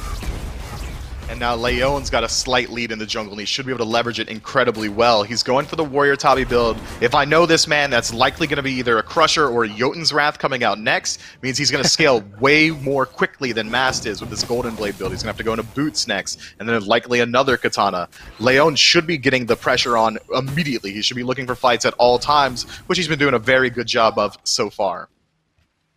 And he's not the only area where they've got a small lead. A small lead for Stewart over there of about a level and a half over Meerkat. And this is one of the things we talked about back at the beginning of this tournament, was that sometimes it felt like Meerkat was one of those low points for this squad. He's been anything but this weekend. He's played out of his mind, but that's why we've been hyping it up so much. When he is that efficient secondary threat, that's when Baskin and the boys really ascend to that extra level. They do, but they've done a good job now. I wouldn't even put this blame onto Meerkat. That double kill is huge for Stewart, and it just puts him ahead passively there. But Meerkat should be able to just hang out in lane, wait for some ganks, get some assistance there. Gino's setting up a kill in the jungle. Yeah, he's let that epic uppercut fly, and Ionic is in some trouble, doesn't get to escape, and Baskin gets the kills. I believe Ionic even had the beads there, but I don't know how much good it would have done him. Once he was in the epic uppercut, it was already too late. And the fight continues as Elion moves into the red. A little Baskin is the one that falls first. Pagon gets the kill credit for that, and Locked and Goated have been playing very aggressive at times, to the point where it's almost confused me about whose side of the map we're on. There's so many blue members here, but that's just Locked and Goated recognizing they had a chance to go up and look for that red buff invade. I like the pace. So far, Locked and Goated have gotten a much better start than they did last game, but the playstyle has been largely unchanged. They're just continually looking to move into the enemy jungle, look for these early kills. They haven't found the priority targets too often. Baskin picking up 2 kills for himself has done a great job of mitigating some of those losses, but Pagon also being 2-0 puts him slightly ahead. That said, Pagon's very unsafe into this comp. If we find Gino finding the ultimate with the epic uppercut, or even a Mez to set up some of the damage from Baskin, Pagon could lose his life very easily, especially considering the jungler's Mass on Ama has a lot more peel for Baskin, whereas El Leon is almost always going to be looking for just pure dive aggression. This has been such a sick set so far, hasn't it? It's really only the semis of one half of the whole tournament that we're seeing playing at this kind of a level, so it's excellent, really, what we've gotten to enjoy. As Stewart wants the solo kill onto Meerkat, dashes in, but Meerkat has the minion wave, uses them to block the autos and catch up the HP, but Stewart getting some help. El Leon has shown his presence here on this side of the map, and really not much Meerkat can do. Gino finally shows up as Baskin gets the kill onto Ionic elsewhere on the map, but a 1-for-1 where the Hunter dies on the other side should end up favoring Locked and Goated. It should, absolutely. Meerkat played that incredibly well, just the trigger discipline to stay there inside the wave, continue trading out autos, and not immediately go into the panic jump. I respect that greatly. Gino was a little bit slow on the rotation, wasn't quite there in time to save his boy, and Leon committing to the duo side means that mid lane should go the way as far as a fight goes for BNB. Baskin picking up another kill, that's huge. Leon, though, is now into some trouble. We know he does not have the ult, but he doesn't have beads. Overhead kick allows him to immune the dazzling offensive, and Pagon comes in aggressively with the Thundercrash, sets up for a double kill for the mid laner for Locked and Goated. Absolutely swing it back at NA's best. Yeah, this is what we do best. We like to brawl in NA, and Baskin's on the receiving end of it this time as Ionic and Pagon move into the Tier 1 tower. But even despite that, there's 8-4 as a slash line for the teams, but they're only up about 1,000 gold at this point. They haven't been able to move into an objective either. The XP deficit is starting to grow. It's now nearing 4,000, but that's not too big of a deal. Right now, BNB can still fight into these engagements, especially if Lock can go for an aggressive gold fury. as long as it doesn't get any worse than this, but Mifflin is about to get worse than this. Gold Fury is low, Meerkat nearby. He has the Suns to try and contest, drops them down, knows they can't leash it. At this point, they finally do find the reset. So Meerkat alone has done enough to defend this Gold Fury and maybe kept this game from getting too far out of reach. That was clean play. If that Gold Fury went down, Locked and Goated win. That's the dub right there. The XP deficit's huge. The gold deficit's starting to grow. So Meerkat single-handedly saves the game just by moving up, dropping the Suns. Locked and Goated didn't have anything that they really felt safe out-committing or over-achieving on that Gold Fury with. They couldn't outdo Meerkat's damage, so they have to back it up. I thought for a second we might see BNB go ahead and pull it themselves, especially considering how low it was and how low Locked and Goated were and how they were. They would have to back up there, but instead they reset it back to neutral. Clean play, but still 2,000 gold in favor of Locked and Goated. That's a pretty big hill to climb in 11 minutes. It is going to be a lot for them to make up, but as you mentioned, Meerkat making a really big play for the team by not letting that Gold Fury down. It's hard, I think, to kind of fully quantify the cascading effect that Gold Fury could have. But Gino wants to get aggressive. Blink Mez gets 2 sets of beads out from the back line, but Pagon has the ultimate point blank. Tycho drums buries Mask and gives him no chance to interact. It's a double as Pagon unstoppable 6-0-3 this early in the game. He claims another life as the Locked and Goated boys move forward to try and find some more. But BNB don't want anything else to do with it. What is this, man? Pagon's having an absolute weekend for himself. And Gino starts off that fight as well as you could hope for, immediately finding 2 beads on priority targets, but Pagon says, well, in case you were wondering, my ult swings for about 250 per tick at this point. And now they confirm themselves the Gold Fury as well. BNB, it's going to be rough. They're going to have to play incredibly slow, and their team doesn't really play that well from behind. Mass on this aggressive jungler means that he's only got one setting, and that's go. He can't really slow down. He has to continually be in the faces of Locked and Goated, and right now at this deficit, it's not really where you want to be. No, this is scary for them. They do still have some great tools trying to make it to the late game with, though, Ho Yi and Merlin are always going to feel strong. The Kumbhakarna can set up for them, but across the way, it's not as if they're outclassing anything. Hachimon's certainly strong in the late game. We obviously know Raijin will still be outputting plenty of damage. The only thing they can hope is that maybe they have more Guardians, and that can help out, but Baskin and the boys got to find a way to get a lid back on this game before it gets too far out of control. Or Locked and Goated need to continually put on this pressure. If they continue to look for these fights, look for the invades, then go to Pyromancer, BNB are going to be forced to respond, and taking a fight against Locked and Goated right now, not a good look. Perfect Riptide pulls Meerkat back in, so Meerkat drops the Suns. They now battle the emoji inside the heat, but Stewart brings too much damage. Meerkat gets put down. Now Leon is here as well. He's got the root. Gino's passive is wasted as Stewart gets himself the delayed double, though it full-on counts. Locked and Goated are absolutely bringing it to Baskin and the boys. I was not expecting quite this much competition from them, but those guys never gave up. They're here to win it as Pagon goes in aggressively. Tycho drums point blank on the Baskin. Good Aegis allows him to immune and able to use the flicker to reposition, but Relentless One is here to complete the kill, and even Baskin goes down. They lose Pagon for it in trade, but now Mask falls too. It's been an absolute avalanche of kills going the way of Locked and Goated. Relentless One's pathing there was absolutely immaculate. Baskin was out. Nope, just kidding. Relentless One is behind your tier 1 tower at 13 minutes. This pace that Locked and Goated has set it is breakneck. I can't catch my breath because they won't let BNB catch their breath.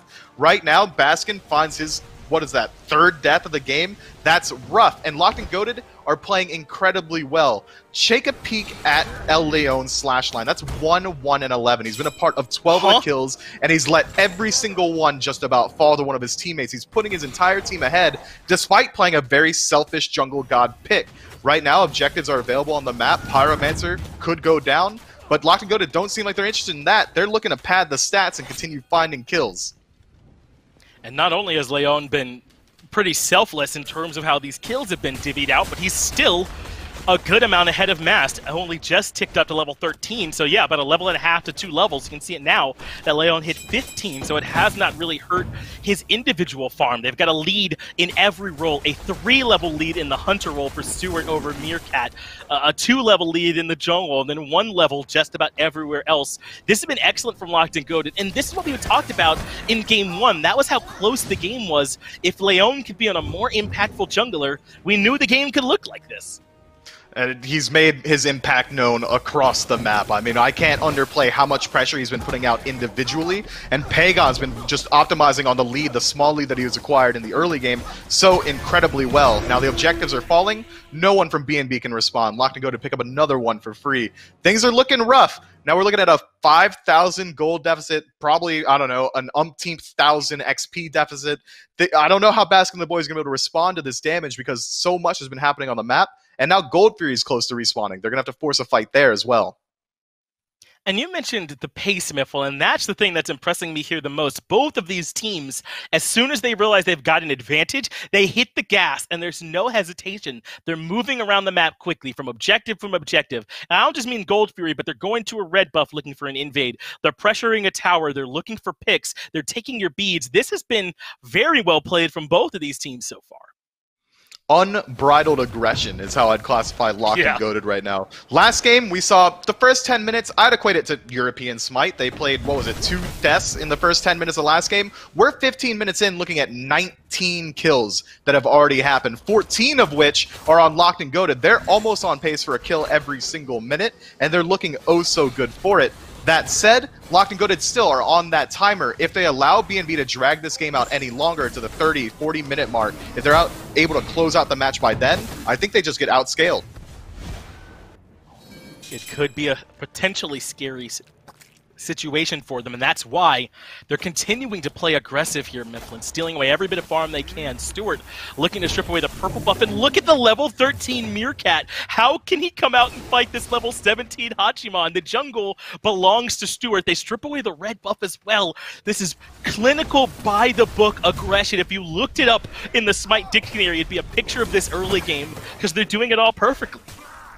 They really are. Meerkat's got no skin in the game anymore. He can't fight into Stewart. His lane's no longer safe. His buffs are no longer safe. If someone rotates over to try and put Stewart down, if it's Mast, I'm pretty sure Stewart could likely take that 2v1 because Meerkat's damage output at this point just isn't enough. And Mast is pretty far behind himself as well. No one has time to bail Meerkat out because the entirety of BNB is sinking.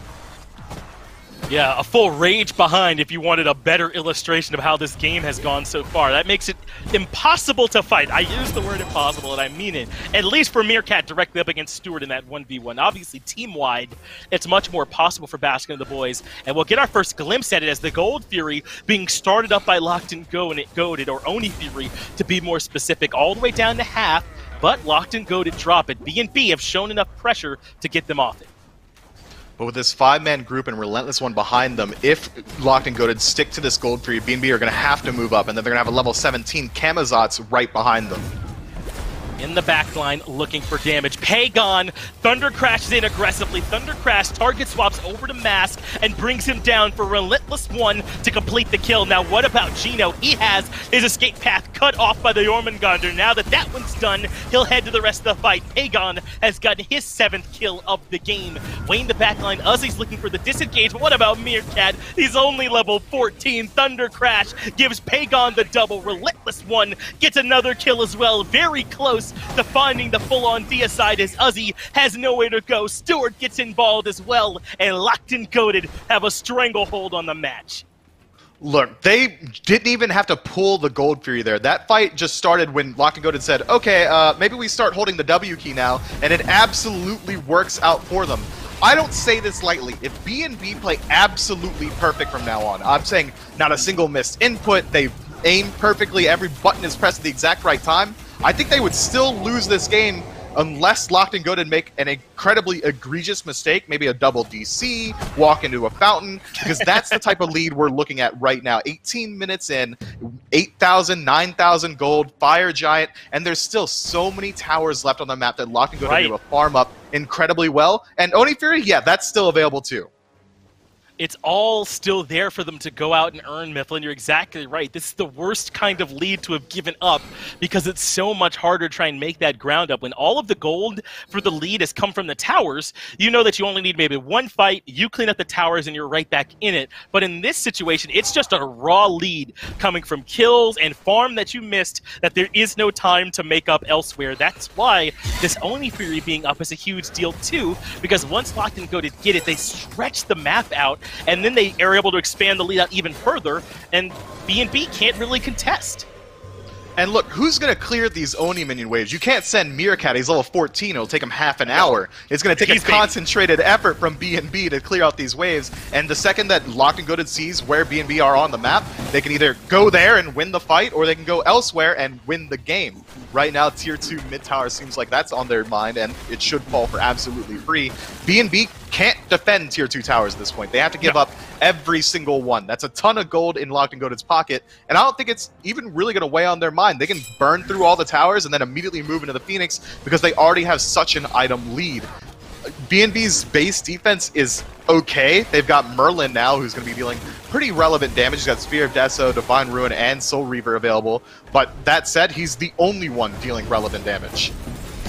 Plus, it's into the sustain that Ionic's going to provide on this Yamoja. Gino tries to step forward and ends up catching the Suns. That costs him a lot of health.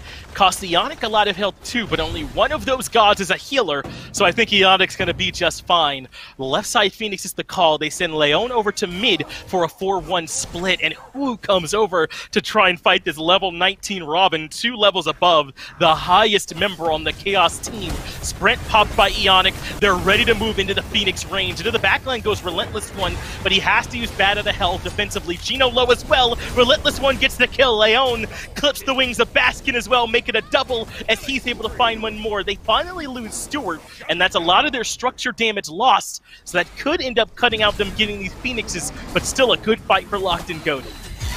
They did a fantastic job. I didn't think they had any right defending against it. Now Uzi's in a little bit of trouble as well. Leon going to be able to just beat away at him. No ultimate available means you're going to lose out on your life. Minion wave's already pushed up as well. Mass, the only one in range, can come in from behind, but at that health bar, Pagon's going to kill you with a 2-3 combo. Well, that's only if he ever gets to cast any abilities. There's the Thunder Crash. There's that first ability. And Pagon's still standing, though it cost him his relics to do so. But I don't know about this left side Phoenix. It's only Gino to defend, and Relentless One has the damage. They're able to burn it down before Baskin and Meerkat can respawn. It cost them a lot of lives, but Locked and Goated are able to crack open the base of B&B.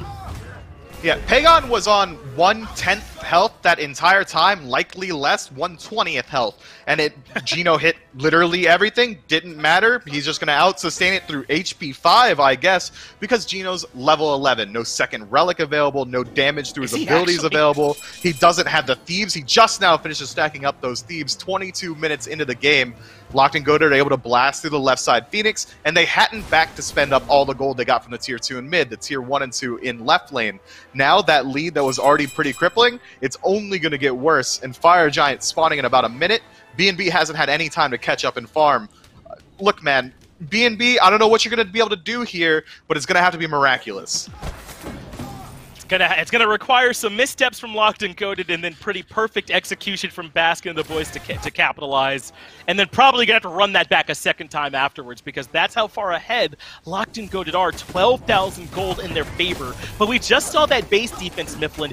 Even that far ahead, even with the Fire Giant, Locked and Goated had to give up 2 lives, I think, just to get that left side Phoenix. Baskin and the boys, if they could hold on a bit longer, clearly their defense is strong. They do need to hold on, but it's going to take a very long time. It's only getting harder now that this left side Phoenix is down. They're going to have to win, you said 2 fights. I say 3, maybe 4 fights in a row. Fire Giant is going to be nigh uncontestable at this point. They did do a very good job defending, but even then, even through perfect play, we'll say that's what they did, they weren't able to keep that Phoenix alive. They need for Gino to get some levels online. They need this tanky frontliner, someone that can sit between the carries and the damage that's coming out from Locked and Goated. But being as he is, and with the build that he has just about no defense available. He's level 13, just now picks up the Frenzy. It's not going to be enough. Well, as you predicted, Mifflin, Fire Giant goes down for free for Locked and Goaded. They're going to head right to the opposite side of where they broke down that Phoenix and where the Fire Minions are. They sent out Meerkat and Gino to push up that wave, so they got some much-needed farm, and they don't have to worry about those minion waves for a little while. But Locked and Goaded are right outside this right side Phoenix. Going to make life hard for Baskin and the boys to defend. Look, here's what you got to do. You send Meerkat into Kamikaze the backline, potentially kill Pagon with an errant crit. Maybe Baskin's able to trade his life as well, but that's all BNB can look to do. They can't look for these clean kills because they don't have the damage output. They have to constantly be looking for these trades. They'll be high-value trades because the enemy team has Fire Giant and a massive lead, but if Locked Go to play it slow, they use the sustain from Fire Giant, they use the sustain from Yamoja as well, BNB's going to have a very hard time getting through this siege. And still, this late in the game, Leon has 22 of their 24 kills that he's participated in.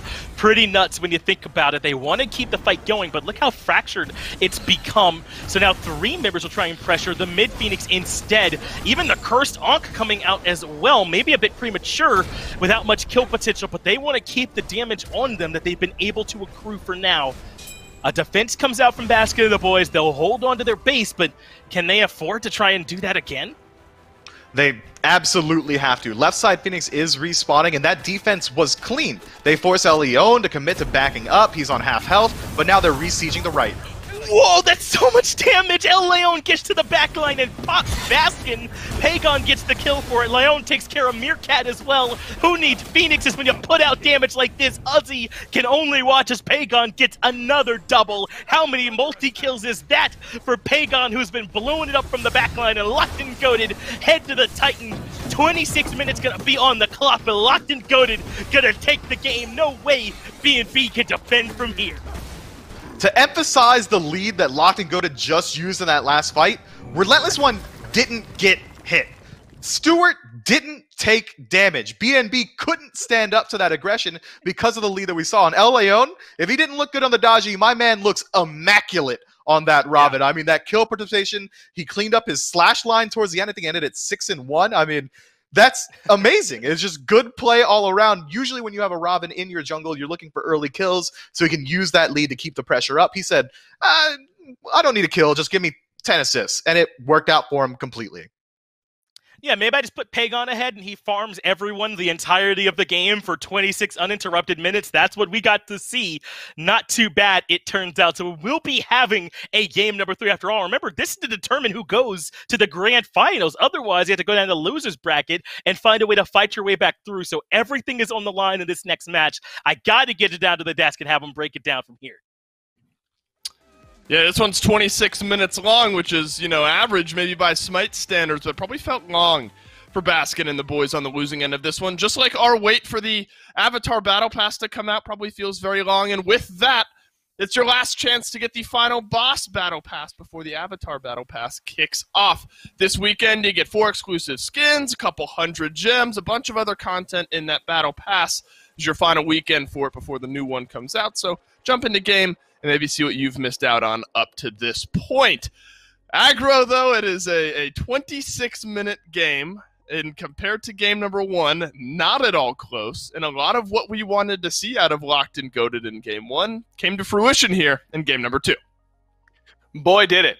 Just absolutely hit the gas from minute 1, and that's exactly what this composition looked like it was going to do, and then it was perfect execution by Locked and Goaded. What do we say coming into this set? That whenever Baskin and the boys struggle, it's usually through the duo lane. Well, that's exactly where El Leon set up shop early on in this one. Set Meerkat really far behind, took him out of this game entirely. Yep. Baskin was also on the receiving end of a lot of early ganks. El Leon was everywhere on the map except for solo lane.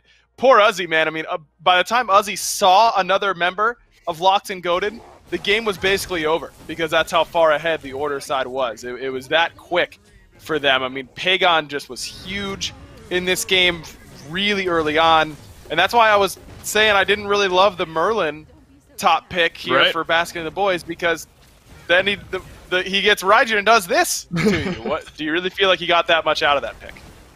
Yeah, we got a guy who I think went 10-1-12 by the end of the game here in Pagon.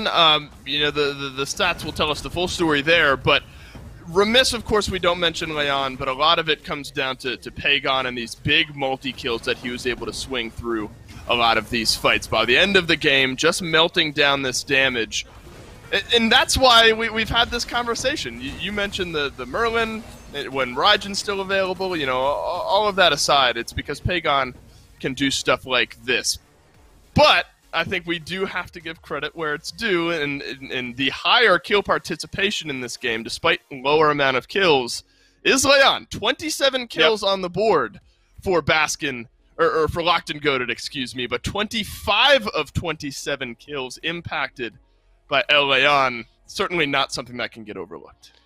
That's nuts. I mean, that is really crazy, and it's really a great turnaround for him, and that's kind of what you're looking for, I think, from your jungler, especially a guy in Leon's shoes, who's, of course, been around the scene for a long time, has a title on the Xbox side of things when he played support for that Astral Authority team, won Worlds there, but it's been a little bit since he's been in the competitive scene, it feels like. You know, he took a couple splits off.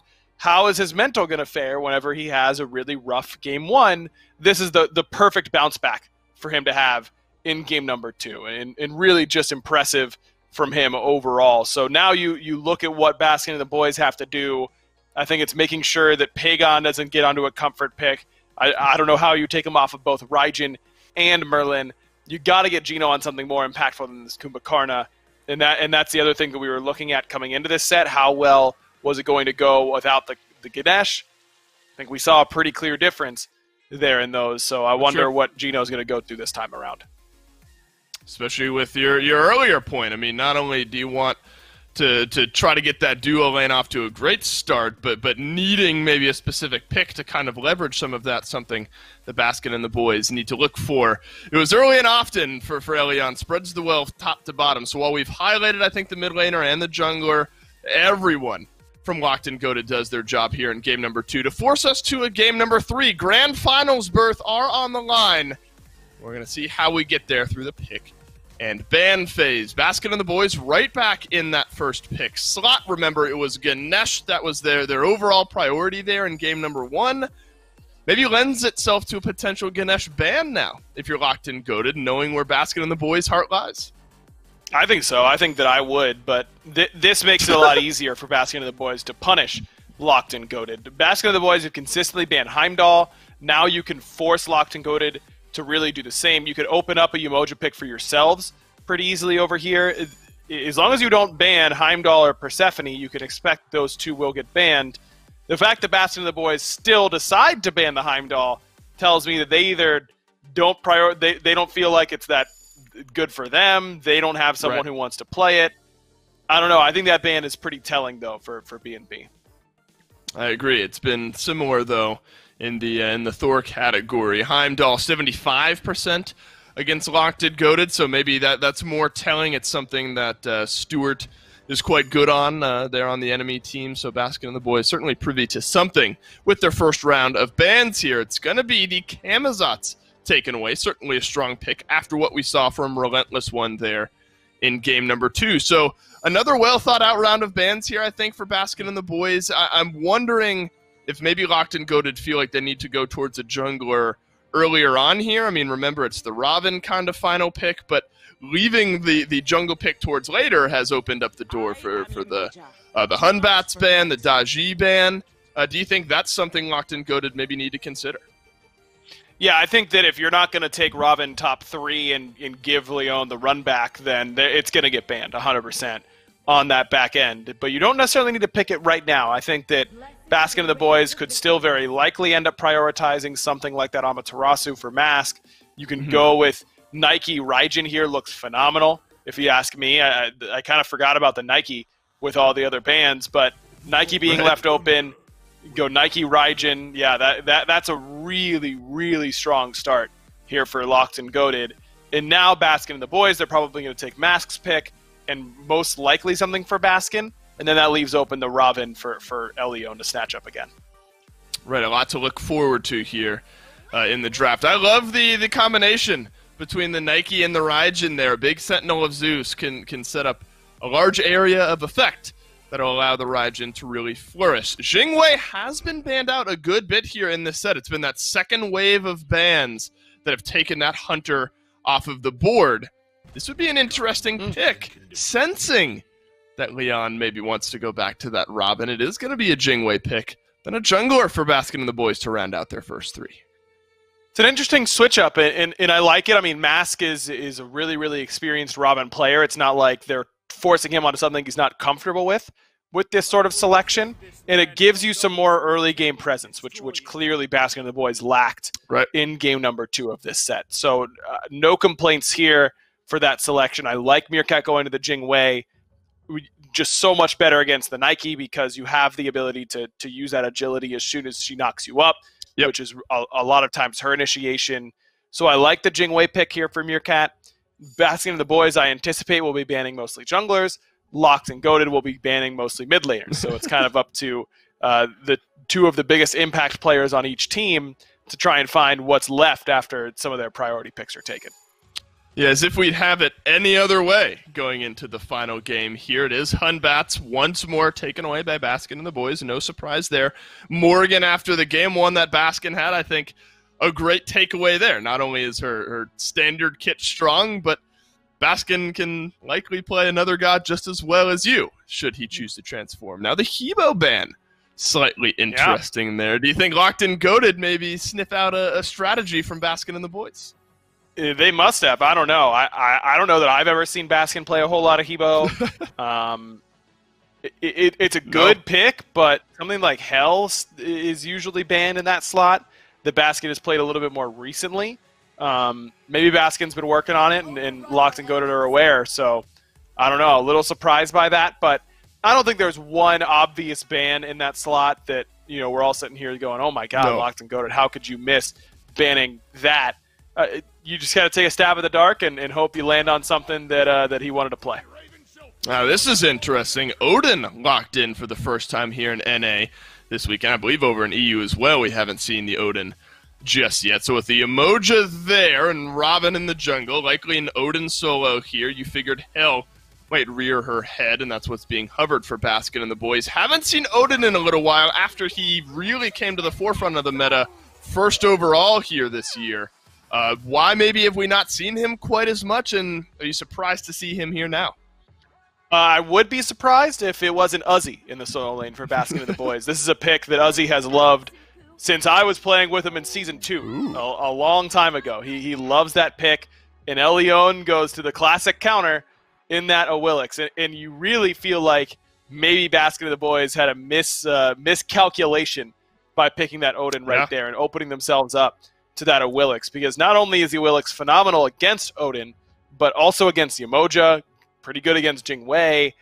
I love this Awilix pick here for El Leon and Locked and Goated. And if he can play, doesn't have to play as well as he did in Game 2. As long as you don't see a repeat of Game 1, I think Locked and Goated might have it. What do you think a big win condition is in this one for Baskin and the boys? Obviously a Awilix, big role player there for Locked and Goated. Where do you think the Baskin and the boys composition hinges? Hold your surprise here, Dave. It's going to be on Baskin this time around for the boys. Yeah, that makes sense. Especially when, look, if you're going to pick Hell, the game's going to ride on you in one way or another. And so maybe if Baskin can find consistent cleanses to prevent knockups, prevent those gravity surge pull-ins, pre-cleanse Uzi on his jump-ins, that kind of stuff, maybe the Baskin and the boys can get around that Awilix. And if Baskin can get off to a great start, then that can be the difference maker. But you see Pagon back on that Raijin selection. I like Ionic on the Terra here to bring some teamfight presence. And then Elion with, I think, a fantastic counter pick to round out their draft. I like where Locked and Goated are head. Well, the rest of the boys will need Baskin to set up here. Let's send a team on to the Grand Finals. Game 3 on the line. It would have been hard to expect it to be this close, but Locked and Goated have absolutely played Baskin and the boys pound for pound so far. And into the final game, the decider match, Mifflin, I feel like both of these two teams' sort of name recognition stars has this team's fate in their hands. Leon with this Awilish has absolutely got to pop off if Locked and Goated are going to win. And I feel the same way about Baskin for Baskin and the boys on this Hell. Like, they put the fate of their teams into their players' hands.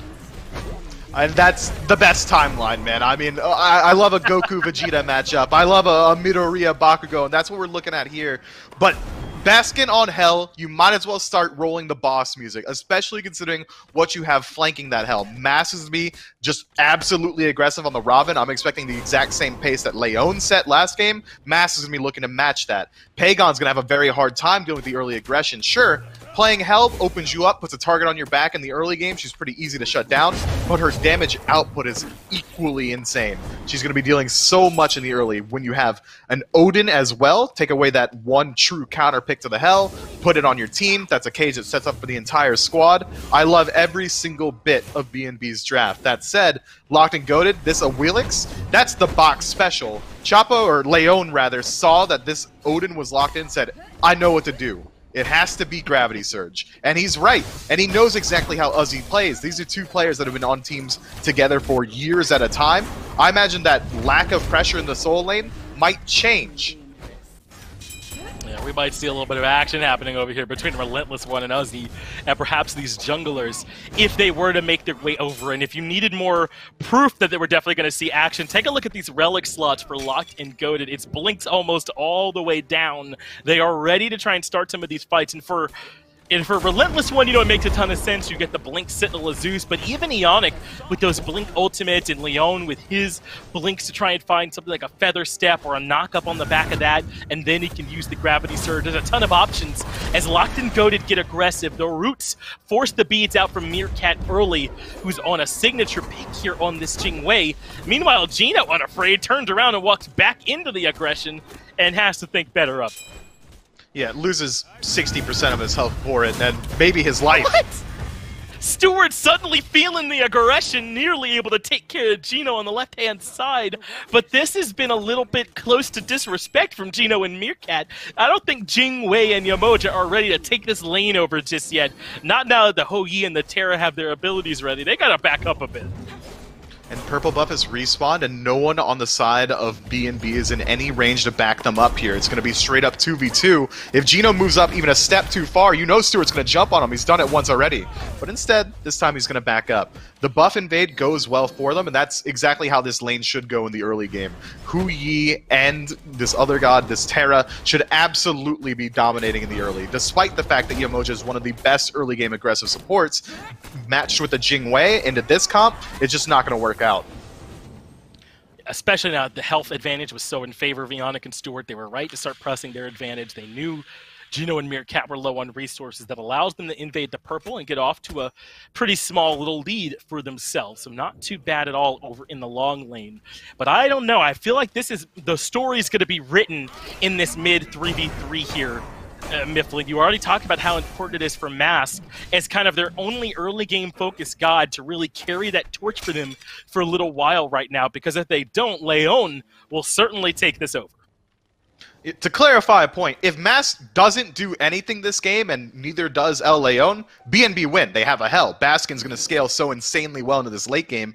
They don't have to win the early game, BNB. Locked and Goated have to address this Hell. Therefore, Leon is really in his court. He has to find this aggression. He has to start the ball rolling, whereas BNB, they're comfortable waiting it out. Seems like they're comfortable even trying to find some more aggression. So even with the strength of Leon, you don't think it'll be able to overcome the Hell Yamoja healing. And I find myself persuaded, and maybe Leon can get them off to a big start. First blood for Locked and Goated. Stewart gets the credit with the Suns, and all Meerkat can do is watch. And it's already been a rough start in that duo lane. If this pressure continues, duo lane's one of the most important lanes to win in the early game, because that's where Gold Fury lives. Now, if Baskin continues to rotate towards this left side to try and mitigate some of these losses around purple buff, or if these red buff invades start to come through, it's going to open him up even more to aggression. At level 7, sure, he's got a slight lead over Pagon, but still, being a Hell, largely immobile, his healing's not that big just yet. He's got a huge target on his back. But now Mask is here. The purple buff invade has worked so far, but a blink from Mask finds the root, and Ionic pays the same way that Stewart did on the other side, or at least Gino, if I want to bet someone that actually has died here this game. So both supports have dropped in exchange for each other, but obviously Leon coming over and finding first blood for Stewart it's just way bigger.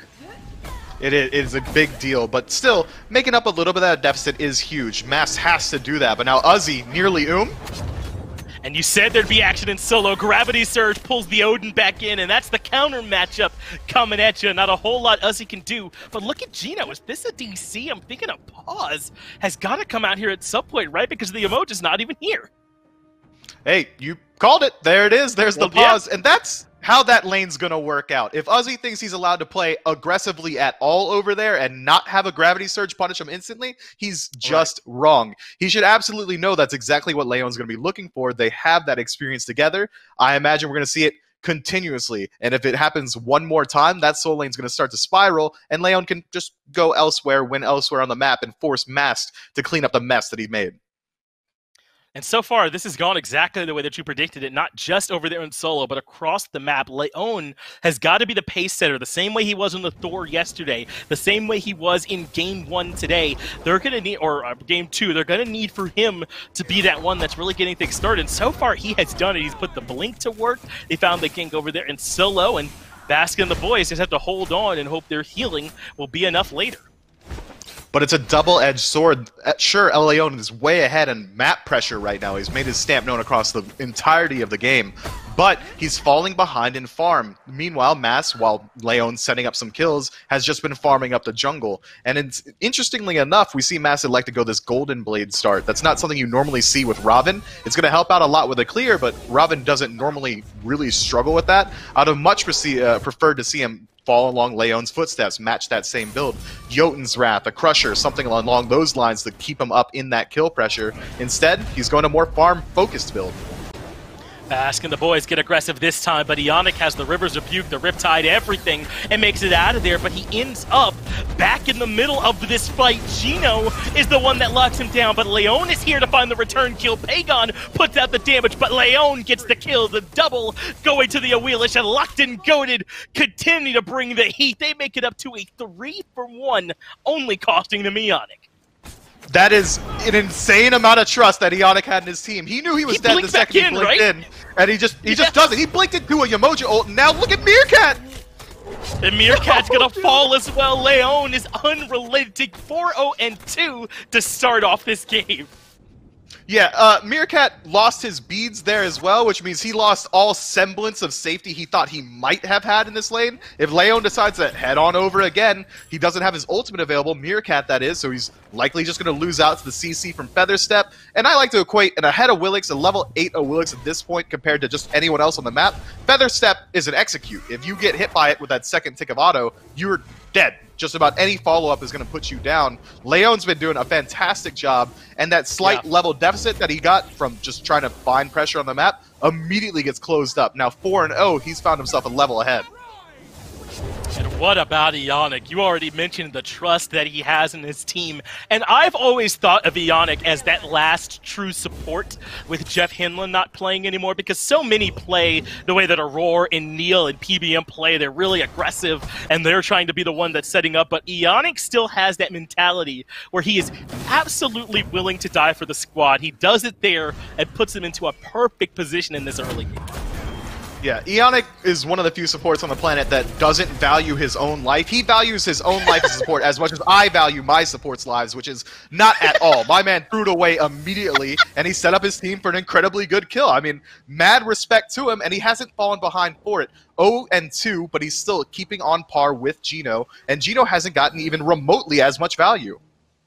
It's true. That River's Rebuke was good, but it wasn't good enough to stop Ionic from turning around and willingly flying back into the face of it. It's hard to outmatch that level of trust and confidence that Locked and Goated must have in one another. Now, right outside the purple buff, considering another invade is Ionic. Leon is on the way too, and maybe even Pagon. Stewart? Locked and Goated want to get aggressive. Stewart finds the kill in the Meerkat underneath the tower. They turn right back to Gino to get Leon his 5th kill of the game, and they are not slowing down now. Tycho drums, point blank, Stewart gets the double with the ricochet to Baskin. Best player in the world can sit down, because Locked and Goated are here to play. I must be lost. This can't be a B&B game, because Locked and Goated, we're at 9 kills at 9 minutes. This pace is absolutely insane, and they've been playing this. This is the 3rd game in the set. They have the endurance to keep it going, and now Gold Fury should go down for free. Stewart starts off that fight by immediately soloing Meerkat rotating in the jungle, finding himself another kill. Pagon didn't even care about the duo lane fight, and he jumps in 1 versus 2, just trusting that his team's going to show up. This is absolutely crazy. And look at the gold deficit. 10 minutes in, 5,000 gold. This might be a fast one. And it's even worse, a solo kill for Relentless One over in solo. When it rains, it pours. The Nike has gotten the better of the Odin. The Awelish has been the centerpiece across the map. Pagon coming out of nowhere and tearing it up all set long. Even Stewart, 3-0-5 on the Ho Yi in the long lane, has been bullying Meerkat. There is no lane matchup where Locked and Goated have not looked better here in game number 3. Locked and Goated took a very interesting approach to shutting down the Hell, and it's, I'm going to win everywhere on the map, and if you show up to help them, I'm going to kill you there too, and it's absolutely worked out. Normally when you're playing against Hell, you say, okay, well, she's easy to kill in the early game, let's go put some pressure on them, but Locked and Goated completely ignored mid. We've seen just about 0 jungle pressure there, which is just uncharacteristic of Season 7 in general, and it's working out so incredibly well. I mean, look at Meerkat. My man is hiding behind his tower. He's not even willing to show up to look at the frozen lane. Yeah, stay back, bud. He's absolutely correct. Leon was right there waiting for him. Meerkat gets some vindication when Leon finally steps out of the wave, so he knows now that he's right. But look at this rotation. There's 4 members from both teams over here on the left-hand side. 8 members of the map are over here in duo because they understand how important it's become. Ionic can't find the wall stun. Stewart goes up, comes right back down onto Mass to put out more damage. But this isn't looking as clean as some of the other fights for Locked and Goated. Stewart's low in the back, and Meerkat gets the kill, but Gino falls as well, and now Mast could get collapsed on. The up-down from the Madman gives Pagon the double kill. Leon rejoins his squad back near the Ting Wei and forces Meerkat out, but Pagon's suddenly low. Uzi has made his way to the fight, but he doesn't have the mana to help out. Maybe they can lock down Ionic as Baskin gets the kill. A 2-for-1 in favor of Baskin and the boys, make it a 3-for-1 as the double kill comes through. Yeah, make it a 3-for-2. Relentless One's not willing to let it go, and Uzi's nearly but he should be able to make it out with his life. Locked and Goated get a little bit overzealous with that engagement. They get split up, and the fight goes a little bit deep into the back line. Stewart's left to his own devices and immediately falls to Meerkat, who makes it out alive again. That said, with the lead that they've established, sure, they can afford a couple stumbles here, but had they won that fight, they would have backed up to Gold Fury, they would have backed up to Pyromancer, they took a tower, whatever they want to do. So the opportunity cost, I'm okay with it. Locked and Goated make a calculated effort to see if maybe they can get away with something, and it doesn't quite work out, but BNB aren't able to claw back much from it. Whoa, what is this build from Mast? It's Golden Blade Atlantis Bow after the Ninja Tabai. It's an all auto attack focused build as a way to play Robin, and it's so different from what we normally think of as the way that you pilot this pick. But Mast, much has some confidence in this. How do you feel about this build path? Truth told, it looks to me like he's looking to enter the loser's bracket, but I'm going to try my best to make some sense of it. Robin's passive allows him to get a little bit of shielding when he lands about 8 auto attacks. So with additional attack speed, he's going to be able to stick to people more. I mean, if you're already going Golden Blade, you might as well continue to leverage your autos. But now Prana Onslaught, Overhead Kick, everything that he's doing is going to deal a lot less damage than it would have otherwise. If he went a Brother's Beat Stick, a Crusher, a Jotuns, his damage output would be a lot safer. But now Robin's going to have to sit in these fights a lot longer, commit to landing those auto attacks. It's going to be hard to do, especially considering all the burst damage Locked and Goated's draft has. My man Baskin, we knew ye well, but you shall not survive this. Maybe he can make it come at a hefty cost. Not even Gino has already used the beads, but he still gets locked down. Leon diving the tier 1 tower. They bring it crumbling down around them and find 2 quick kills. They're not done. They're going to go for the tier 2 tower because who's left alive to try and stop them? Yes, Mask and Meerkat are here, but if they poke their heads out, then out comes Relentless One to bully them out of frame. Another tier 2 tower is Locked and Goated can take whatever they want.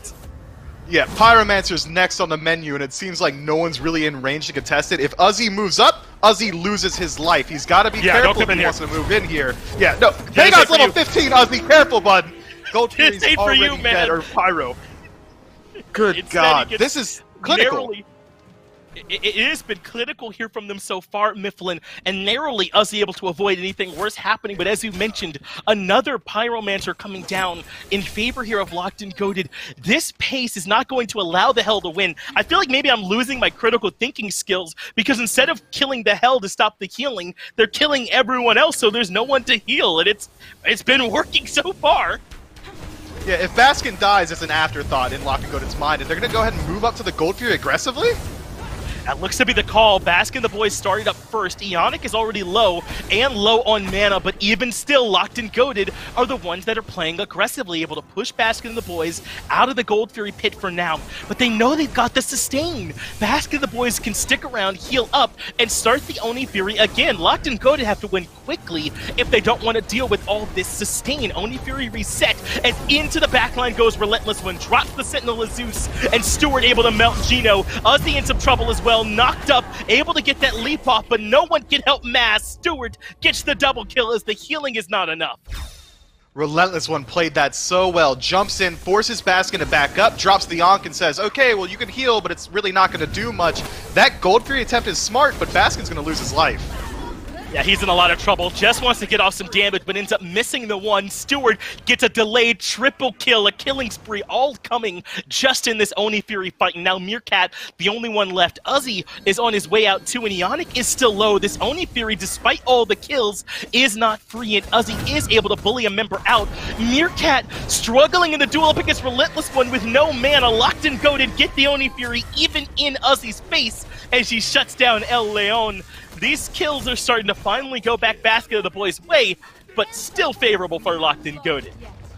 Locked and Goated went to... Oh, no. Well, first, let's start it off from the beginning. They take a Tier 1 tower, a Tier 2 tower, back up to Pyromancer, don't return to base to spend the gold or heal or get mana back, immediately are forced to respond to a fight on Gold Fury that BNB start. They win that fight. They take the Gold Fury and only trade out 2 lives on the tail end of it. This is a huge power spike for them. Look at how Locked and Goated's builds are starting to develop now. They're full items ahead, items and a half, 7,000 gold, 8,000 experience. They could do just about no wrong at this point. And now Pyromancer and Gold Fury no longer available. It means that even though BNB do win that last fight, they don't get anything off of it. Oni minion waves now flooding down every single lane. Locked and Goated can decide to group up and try and push along with them, go back to farming, go back to fighting in the jungle. They could do literally anything they want.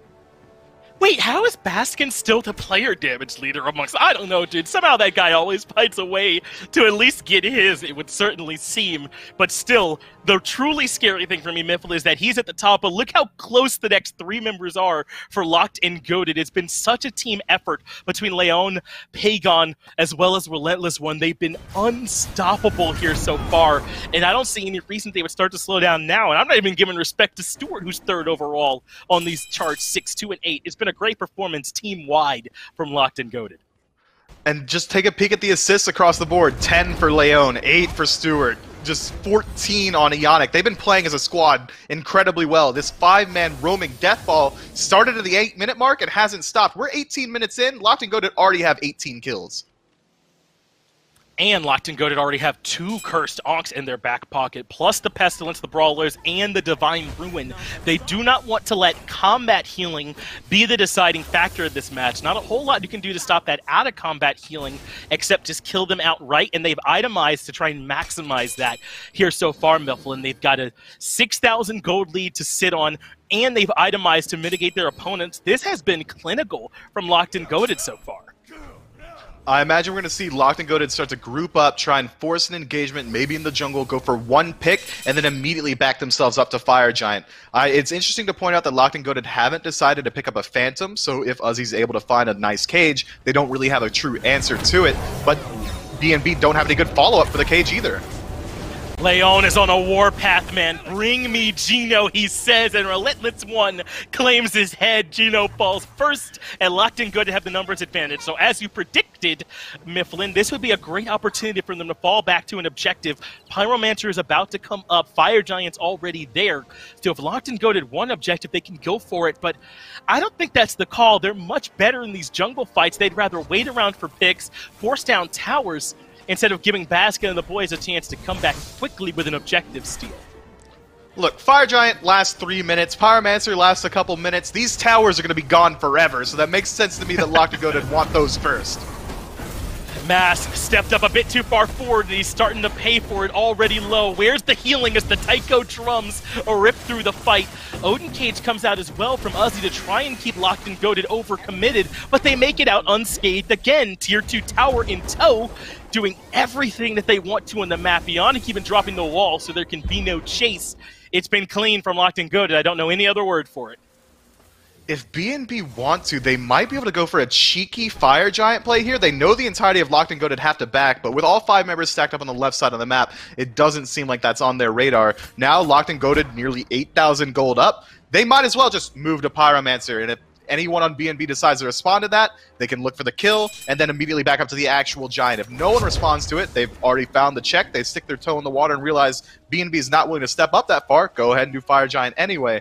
Uzi's the only one on BNB that can survive a fight for more than 10 seconds inside the burst that Locked and Goated has. And barring that, no one's going to be able to heal him with the double Ankh coming through. It's going to be very low value from this hell.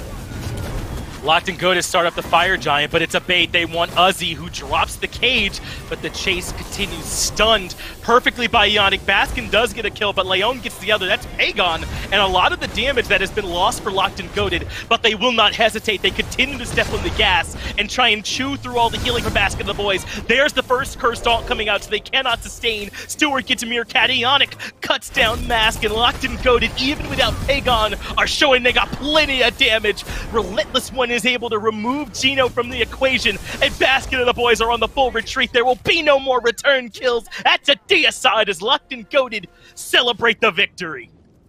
Look, credit where credit is due. Gino played that fight just about as well as you could hope for. He separates the engagement with his ultimate, finds a multi-man stun to force out beads on his own, turns the fight around nearly, drops 3 members down of Locked and Goated to around 10% health, but it wasn't quite enough. Pagon only falls down there because no phantoms available for Locked and Goated means that he gets caught out behind the cage. He can jump forward into the cage to catch up to his team, but then he's stuck, so he just has to sit there and take the entirety of the damage from BNB, but all that said, 1 for 5, that's a fantastic trade.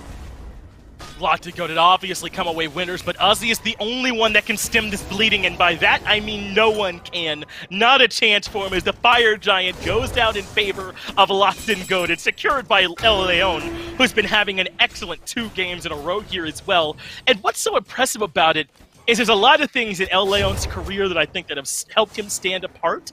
You know, his leadership roles, his mentality, where he always stays in at 100%, even when his team is losing. But I've never thought of him as being mechanically this far ahead of the other players. But right now, he's controlling the pace, hunting for Meerkat in the jungle and finding more blood.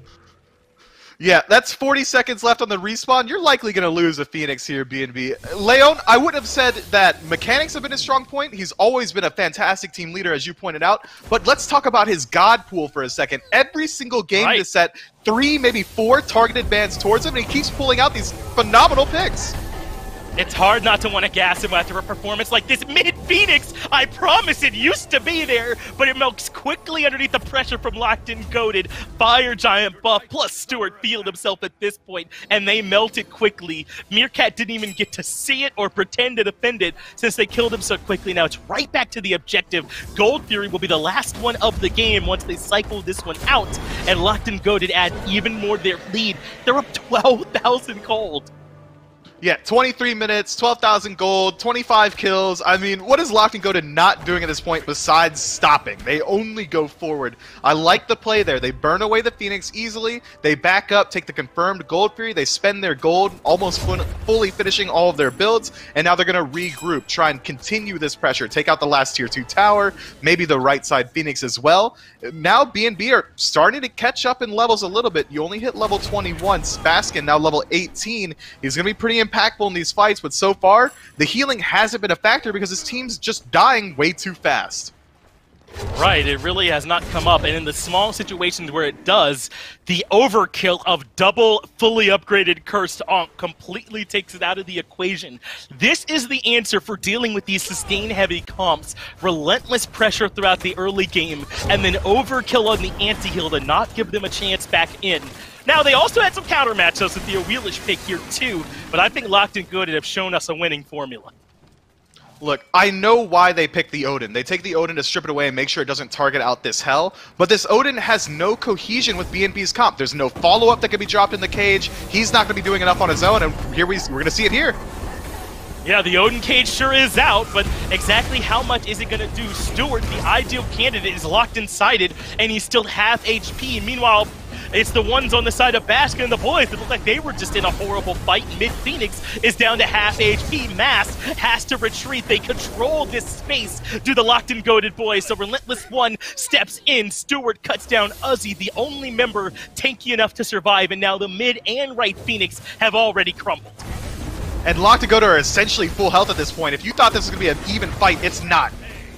Relentless One takes care of Mass. They're forced to fall all the way back to the fountain, and not even that will be sanctuary from the pressure from Locked and Goated. Baskin and the boys were your #1 seeds coming in, the perennial favorites, and if not for the double elimination format, we'd be saying goodbye, but it's Locked and Goated that move on to the grand finals.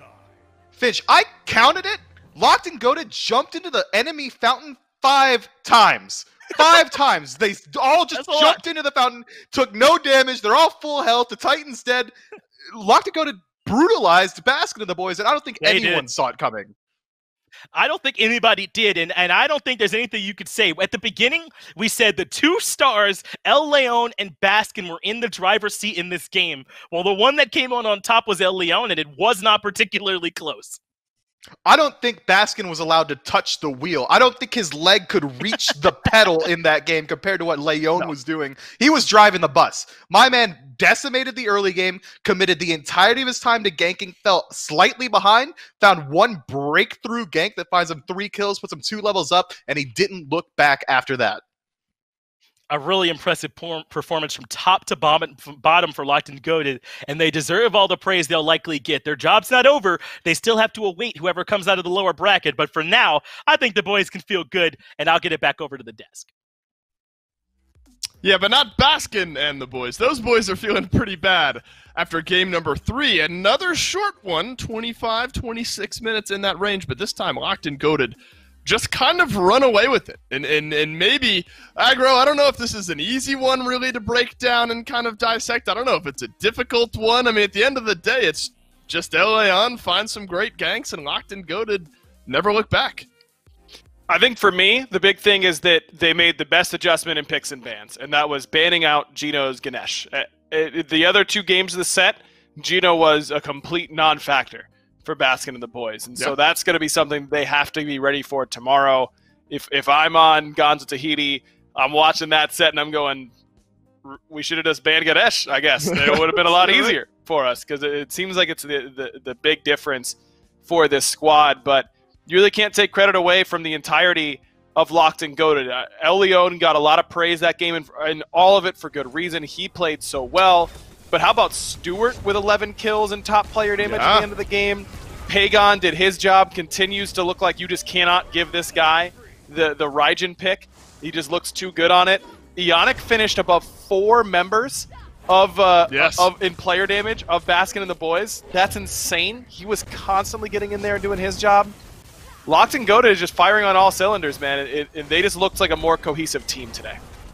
I would argue this is maybe the most complete team performance we have seen from a team here this weekend. We've seen some great teams play across the board, but this is maybe the most lopsided, where there's really no slack from any member of Locked and Goated. You were right to shout out Stewart there, obviously benefiting from some early ganks in his lane, but makes no mistake on it when then the abilities for him to step up later in the game rear their head. Now, we were doing some math kind of between games here, Aggro, and we'll get the exact numbers in just a moment towards the end. But, I mean, you look between this long lane and the jungle specifically, though we're hyping up everyone, I would argue kill participation between the 3 members of long lane and jungle for Locked and Goated was near 90+% between these last 2 games. Yeah, what was it? At one point between games 2 and 3, Locked and Goated had like 51 kills, and El Leon had missed out on 4 of them. Yes. Across 51. That's unreal. That is unreal. And it just goes to show that the shot calling is there for this team. Remember, this team has not been playing together for that long. They just made these changes, picking up Yannick and Leon fairly recently. So for them to be at this point already, to be looking this strong, I think they do look like the best team across both regions right now in the SMITE Challenger circuit. I mean, obviously, Baskin and the boys are going to have a chance for redemption tomorrow up against Ganwa Tahiti, and then potentially Locked and Goated if they find a way to beat the SOC team for a second time. But right now, across both regions, I think Locked and Goated look like they're the best. I agree, especially with some of the stumbles we've seen out of Belt Slap here recently. Updated bracket after day 2 comes to a close. It is Locked and Goated. Now 1 game in hand, best of 5 finals. They'll be awaiting the winner of Ganwa Tahiti versus Baskin and the boys. And then, again, they'll have that 1 game advantage in a best of 5 finals format. So you start to look at what some of the potential matchups could be. I think a betting man would put it on Baskin and the boys to take it over Ganwa Tahiti, but certainly can't count out any of the SOC teams here this weekend. Both of them have given themselves a shot to move on to the finals. Smiley Face versus Belt Slap, also a chance for an SOC team to make a big upset over a number 1 seed and move on to the winners finals there versus the Poppies and Locked and Goated respectively. So now you look at those 2 matchups, aggro, SOC versus number 1 seed. You know, maybe you give the edge to those number 1 seeds, but certainly hard to predict given what we've seen from the teams here this weekend. Yeah, no doubt about it, man. I mean, it's been close. We're a lot closer than I think a lot of us expected. Both the regions looking exactly the same right now. If you had to pick an SOC team to win, Smiley Face took a game off Belt Slap on Friday. That's true. Whereas Ganwa Tahiti did not. So I'd tune in early tomorrow, chat, because it could be a spicy one. That's right. Early is 11 a.m. Eastern Time. Same format. We'll be kicking things off with the EU side of things, moving over to North America after that. But that is it for day number 2 of the SCC Phase 2 playoffs. On behalf of myself, Aggro, all the other casters, everyone in production, thanks for watching. We'll see you tomorrow. Feature.